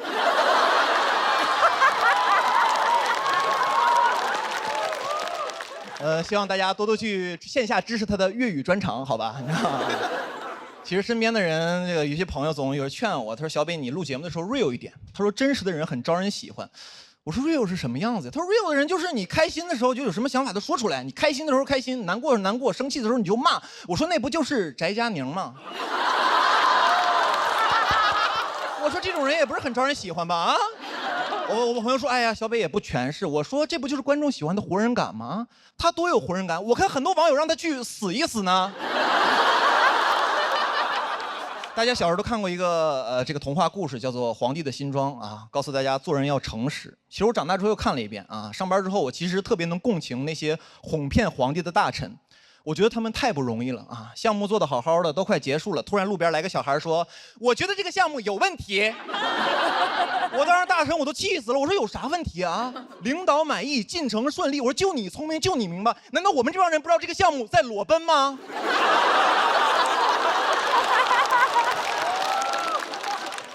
我之前也接过一些台前的工作啊，就是给一些歌手比比划划、评头论足，有点像现在的气氛组，就是。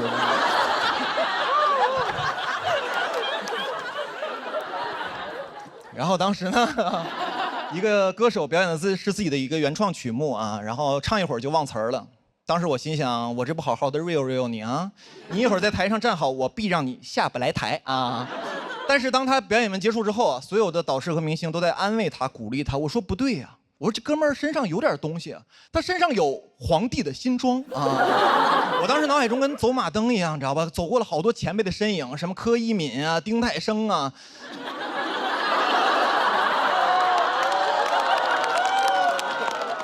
我说我不能步他们的后尘啊，别最后整的活人感有了，活没了，你知道吗？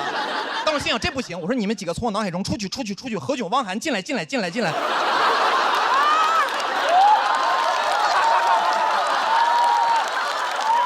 时我就这么评价的，我说哥们儿，我觉得你这个说唱真不错，很有态度，我很喜欢，我尤其喜欢中间那段留白。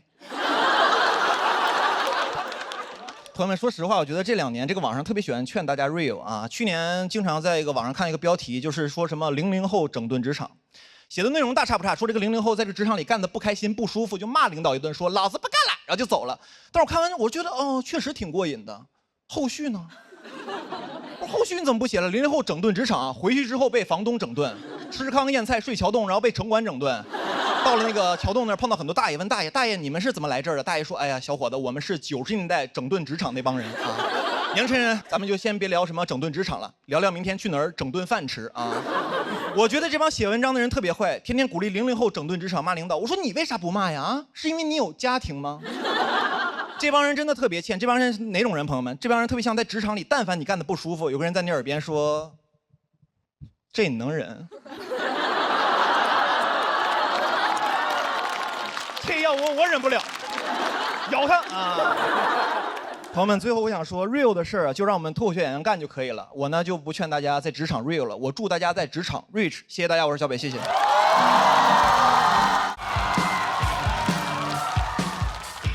大家好，我叫大老王。聊大老王。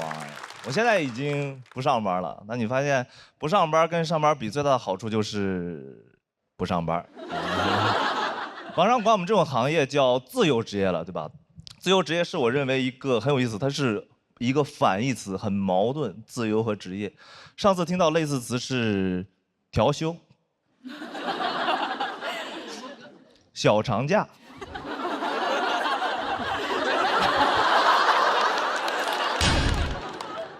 神仙工作，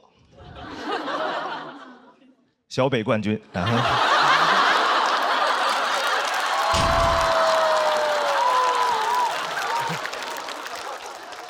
我们这个工作呢，性质属于创作性工作，其实每天就是在家里，主要是等梗出现。我很羡慕农民伯伯工作，春种秋收，一份耕耘一份收获。春天种下种子，秋天收获果实，然后就会留下一地的梗。这就是我最羡慕的生活了。但我这个状态，基本每天就是盯着屏幕，一天啥也不干，主要是改改行间距。修改字号，调整文档顺序，就是我的一天。我的一天呢，就是啥也不干，啥也不干呢，就是我的一天。这就是我的一天。我的一天，这就是。这是谁的一天呀？我的一天。干嘛呀？这几句写了1个礼拜呢，写了1个礼拜呢，这几句。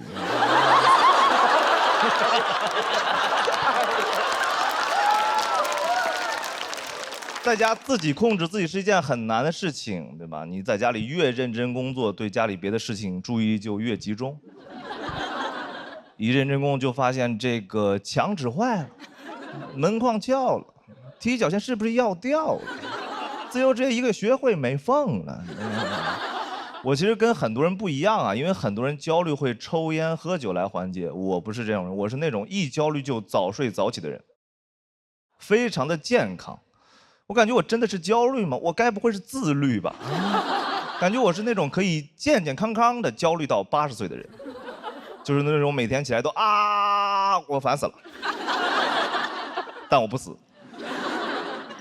焦虑，我看不了小红书上那种很积极的人，什么25岁重启人生，一切都不算晚；26岁重启人生，一切都不算晚；27岁重启人生，一切都不算晚。我一年一年的搜，你知道吗？我最高搜到70岁重启人生，一切不算，我真崩溃了。我说70岁还不晚吗？大爷啊，一点积累都没有吗？70岁重启，那不重生了吗？我不知道你们有没有看过重启人生的帖子啊，就是去旅游的。重启人生去丽江，重启人生去昆明，重启人生去大理，就去云南重启。啊，云南网不好，感觉云南是游戏里的复活点。到云南就兄弟可不敢再往南走了，再往南就不重启，那就关机了。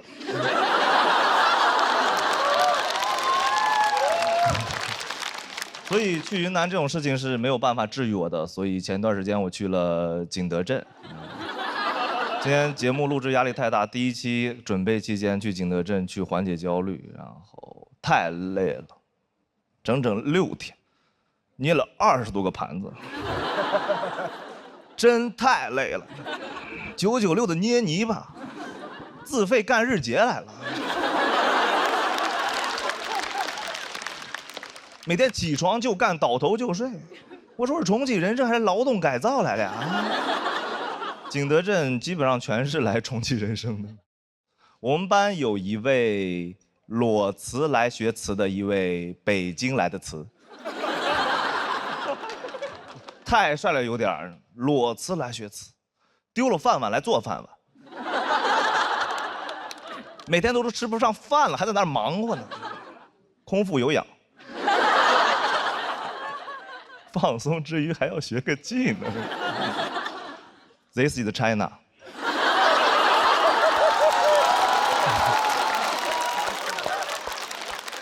做盘子很难啊，因为盘子很难做大。第1堂课学拉杯课，你知道，最后累得手都抖了，可以说是大盘持续震荡，很懊恼，你知道吗？30多岁玩不明白泥巴了。学了1下午，泥还是泥，我和泥都扶不上墙了，觉得自己很蠢，你知道吗？原来不会写段子，现在不会捏盘子，我该不会是个傻子吧？我真蠢，你知道吗？怎么能？你怎么笑点太奇怪了呀？我真蠢，我是怎么想的？靠捏泥巴来缓解人生焦虑的呢？我想过历史上唯一一个靠捏泥巴来缓解人生焦虑的是女娲。女娲捏泥巴造人，女娲是按照自己样貌来做的人，一焦虑就做自己。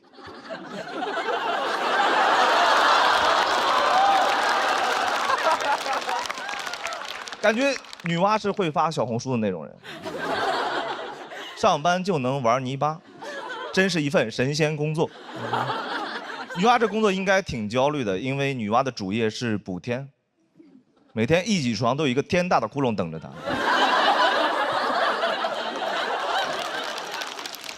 女娲很无辜，女娲纯背锅，凭什么共工统的天女娲来补？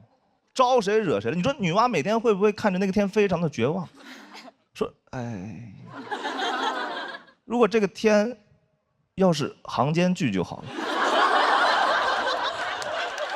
了，能修改字号把它挡上吗？能把别的天复制粘贴到这儿吗？这是谁的天？女娲补的天。这是谁的天？这是我的一天。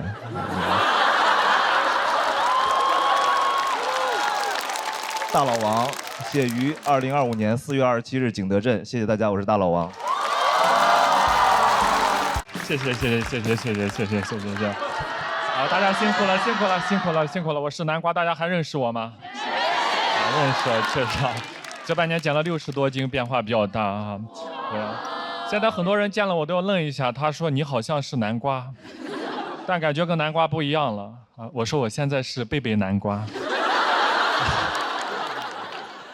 这半年确实减的挺多了，跟去年完全是判若两人，已经不再是去年那个胖胖的吹唢呐的南瓜了。减肥减得太狠了，肺活量都减小了，唢呐都吹不响了。所以我今年就去开发了新的才艺，我去学习爵士舞了。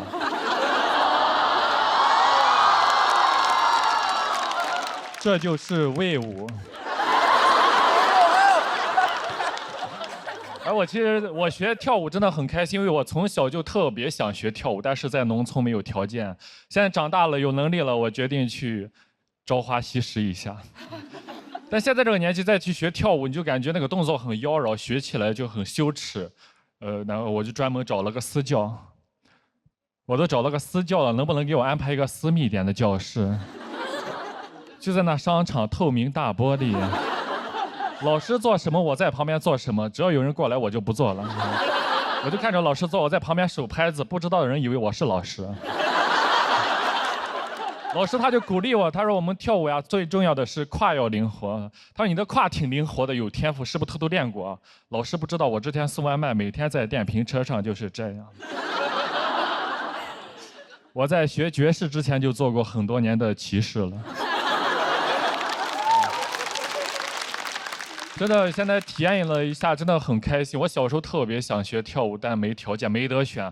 我爸在家里，我爸吹唢呐，我就只能跟着我爸吹唢呐。有人说唢呐不挺好，现在白市场多挣钱呀。其实这个工作真的不太挣钱，因为这个工作呀，它太不稳定了。你不知道啥时候有活儿，别人活多了，我爸就活少了。但是活多的时候，一个活连着一个活，我爸有时候半个月都不回家啊，我妈也不担心他外面有人，因为他知道外面肯定人没了。这个感受了一下，真的非常的开心。真的小时候，你别说才艺了，连兴趣爱好都很奢望。我上初中第一次接触篮球，一下子就迷上了，天天跟2个朋友一起玩。大哥拿到篮球传给我，我跑得快，跑过去传给老三，老三一上篮，我们这一条龙配合太厉害了。我们当时觉得我们长大都能打 CBA 啊，后来长大了，我在送外卖，大哥在卖烧烤，老三当了保安。后来大哥把肉烤好打包好，我骑电瓶车送过去，老三门一开，还是一条龙。我们没能相聚在 CBA， 但是我们相遇在了 CBD。到了社会上，就感觉离我的舞蹈梦想越来越遥远了。但那2年很开心，能在网上看一些视频，看一些偶像练习生这种啊，青春有你这种唱跳节目，我很喜欢看这些练习生。就我觉得他们那种青春活力能感染到屏幕外的我。那时候有一首歌叫《Yes OK》啊，特别的火的，当时很多人都在跳。我在送外卖看周围没人的时候，我也会偷偷的慢慢追，慢慢追我的梦。我觉得那些练习生就是我梦想的一种寄托，看那个节目很有代入感，跟他们能共同的成长。我当时还给他们投票，甚至送外卖的时候帮他们拉票。你好，能给个好评吗？他说在哪里给？我说你有爱奇艺 VIP 吗？那时候靠着手上的外卖给喜欢的选手拉了不少的票，也是发动了真正的饭圈。那时候那个精神状态跟周围那些同事很不一样。哦，热奈他们出道那天，就非常开心。我坐电动车上说啊，终于成团了，成团了。旁边骑手成团几个人呀？我说9个人，他9个人，那你送得过来吗？他们不理解我，他们觉得我是个异类，他们甚至还嘲讽我。他说你天天看那玩意有啥意义吗？有啥意义吗？你也去报名，你也去青春有你也去报名参加。我说算了吧，咱别斗了，我能去爱奇艺，我去爱奇艺搞笑嘛。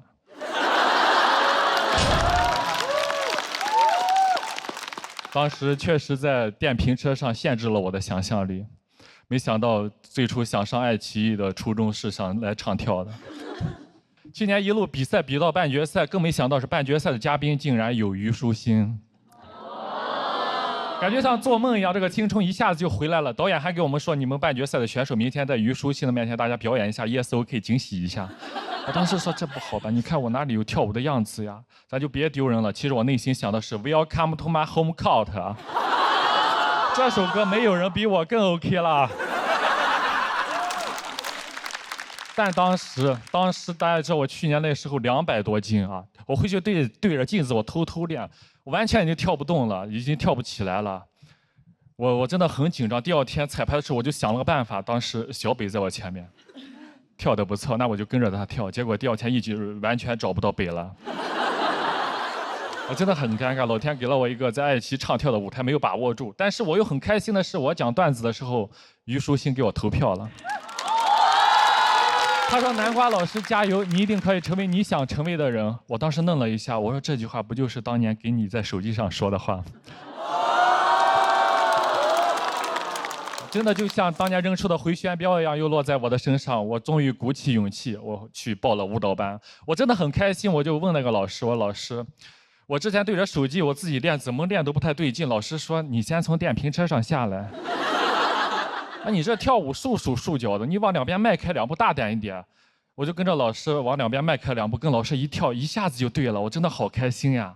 没想到这简简单单这2步，我用了20年。谢谢大家，我是南瓜。哎，大家好，我是周奇墨。今天呢，再给大家开个场啊。我们这场呢叫金牌赛，就是之前有5位拿过金牌的演员，这一场同台 PK， 拿了金牌还要比啊！哎，你们看节目组还是人吗？啊，我们这个赛制比奥运会还残酷。关键人家奥运会的金牌是真的呀，我们这个金牌塑料的。这5个人每天就是揣个塑料小盘过来啊，还挺得意。后来呢，我们就送他们一个外号，叫塑料五子。当然这么讲不太好听啊，后来就改叫巨蜥五子。这5个人呢，散是满天星啊，聚是聚乙烯啊。总感觉他们自己的幽默不可降解。前一阵儿看奥运会啊，也启发了我。我觉得我们这个行业也应该向人家学习。比如像我这种老选手啊，已经有点讲不动了，也应该有一个退役的渠道。干嘛呢？可以当教练，我可以带新人啊。等下一季再有比赛的时候，我在下面，然后我带着徒弟在台上讲，啊，讲炸了，我在下面 yes。然后讲着冷了，我就赶紧叫个暂停，然后把他叫过来。你干嘛呢？啊，你现在情绪不够顶啊！平时白带你看那么多付航老师的视频了。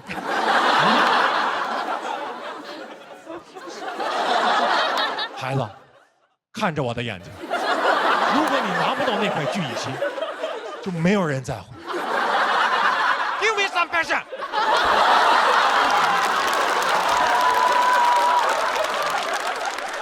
看着我的眼睛，我绝对说 Yes sir。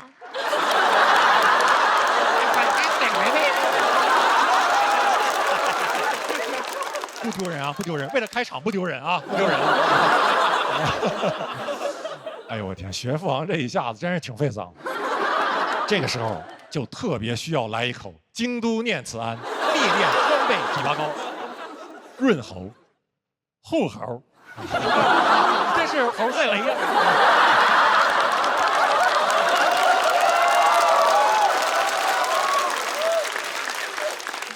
最近呢，我还总想到08年那个时候呀，我还在上大学。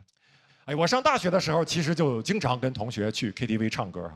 那个时候我就观察到一个现象，就好像我们很多人在里面唱歌的时候，都不是按照自己的方式去唱那首歌的，都是在模仿原唱，啊，包括平翘舌呀、停顿啊、重音啊。你比如点一首周杰伦的《爱在西元前》，所有人都是这么唱的啊。我给你的爱写在西元前，什么都死不掉你的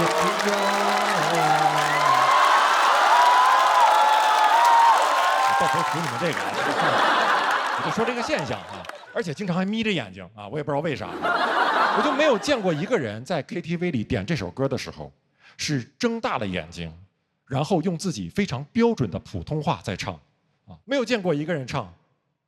我给你的爱写在西元前，深埋在美索不达米亚平原。什么感受啊？是不是很别扭？甚至有点像二人转。这就对了，这就对了，因为周杰伦的歌用普通话唱出来就是二人转。走廊灯关上，书包放，走到横窗外望，回想刚买的书。一本名叫《半岛铁盒》，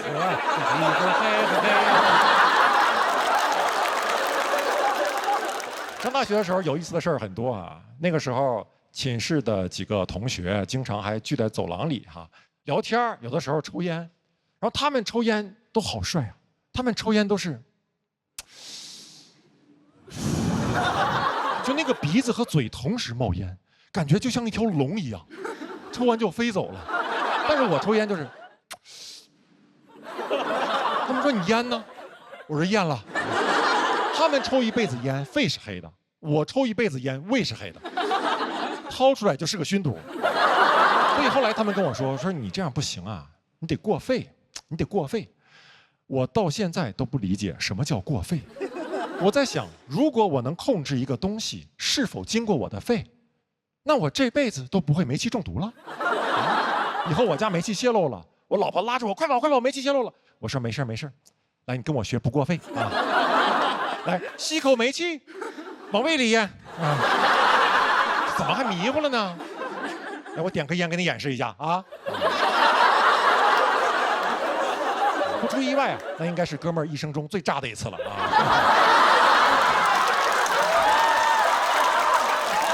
开玩笑，开玩笑。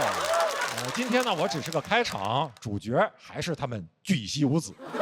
但今天啊，这个比赛金牌战只有我来开场，分量不够，还是得请一个真正拿过金牌的人过来给大家讲一讲。下面就让我们用最热烈的掌声欢迎曾经排名世界第一、拿过无数世界冠军、拿过奥运会金牌的乒乓球运动员许昕。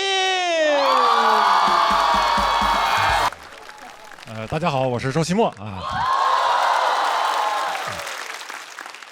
也不算好朋友了，一般朋友。开玩笑啊，其实最近呢，总会有观众问我啊，说周奇墨怎么总感觉你上完脱口秀大会第4季以后就没啥动静呢？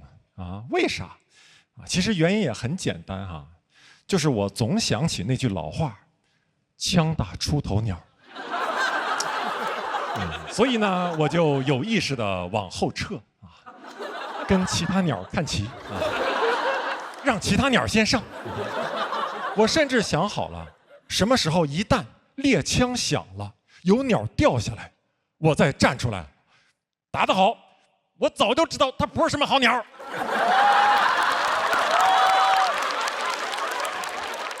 然后再往后撤啊。但现在我感觉后撤的步子迈的有点大了。你像我去年1年啊，基本没有什么演出。然后我们这行是这样的，如果你没有演出的话，就没有演出费。你说奇怪不奇怪？啊，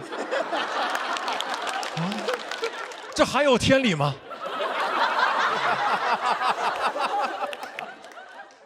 这2年我的生活也有了很大的变化，比如我现在就搬到上海来了，啊，然后呢也就开始喝咖啡了。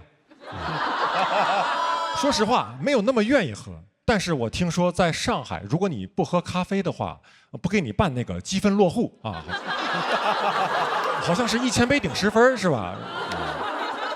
我不管哈，我就哐哐喝啊。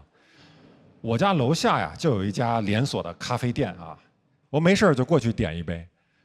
它现在有个点单系统很有意思，就如果你在手机上点单并且支付完成以后，它会给你发过来一个成语啊，比如说好事成双。然后你到了门店，到了柜台前，你啥也不用干，你就对着店员说好事成双，他就把你的咖啡给你。我觉得这个系统很巧妙，但是呢也有漏洞。其实我一天可以去他们家的很多店，随便说一个成语试试，完全可以啊！随便走进一家店，你好，不劳而获。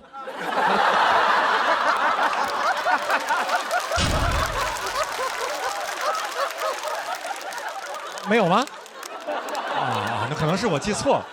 你试一下那个歪打正着，你看看。也没有，啊，也没有。要不你再试试死缠烂打呢？啊，服务员说：“这样吧，先生，我这儿有杯臭不要脸，先给你吧。”啊。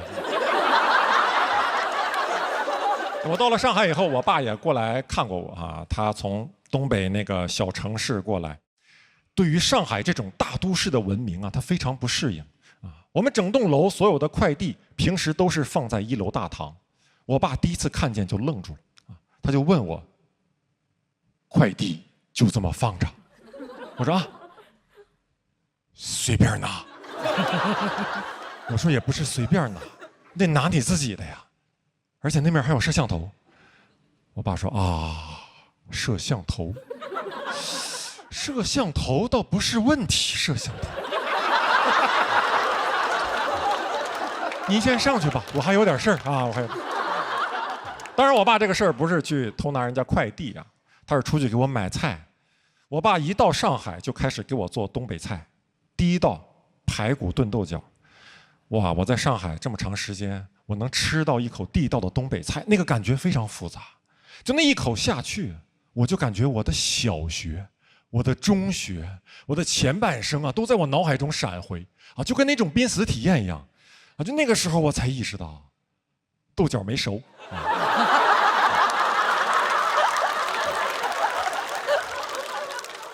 而且我现在在上海，之前在北京也是北漂。我发现我跟我之前在东北的同学联系越来越少，就有的时候跟他们聊天啊，会让我有一点难受啊。比如我有一个初中同学哈，我们已经很多年没有见面、没有联系。某天晚上，突然一个微信的视频邀请就发过来了，哇！我当时犹豫了一下，我还是接了啊。接起来之后就是一个前置摄像头的画面啊，一张大脸。已经有点秃顶了啊，然后背景呢就是一个饭店的包厢，啊，桌上杯盘狼藉，我这朋友就看着我，啊，大个儿，干啥呢？想你了。我吹没吹牛？是不是周奇墨？哎，大个儿，现在咋样啊？啊？多少年不见了？你还经常跟那个许广智他们一起演出呢吗？谁不他吗？瞅我这嘴把他俩整混了，他俩不总搁一块儿吗？那去年不还上春晚来着吗？啊！哎，对了，你咋没去呢？哎，大哥，没找你那是导演眼光不行，你适合上春晚啊，大哥，你适合，因为你稳当。啊，你懂不？你比他们稳当啊，你适合上春晚。那你不上春晚，你平时都干啥呀？啊？你还讲脱口秀呢吗？大哥，我告诉你干啥？你直播带货，直播现在老挣钱了。你说你又有流量，你就咔咔带货呗啊！你不脱口秀天花板吗？你就卖天花板。我说那谁，张总就搞建材的呀，他给你供货不就完了吗？咱有渠道啊。不咋呀，大个，你笑了啊？我把你逗笑了，我把你逗笑。哎呀妈，那你说我是不是能去讲脱口秀呀？我把他逗笑了。哎呀，那行吧，那你忙着吧，我们搁这儿喝酒呢。啊，这张总、王总啊，都可喜欢你了。完了，你啥时候回来，你吱声，我给你安排，听见没？啊啊，行，那你忙着吧，先挂了吧。哎，好嘞，哎，哎，等一下，你跟那个张总、王总再说个拜拜，来，说个拜拜，哎，哎，拜拜。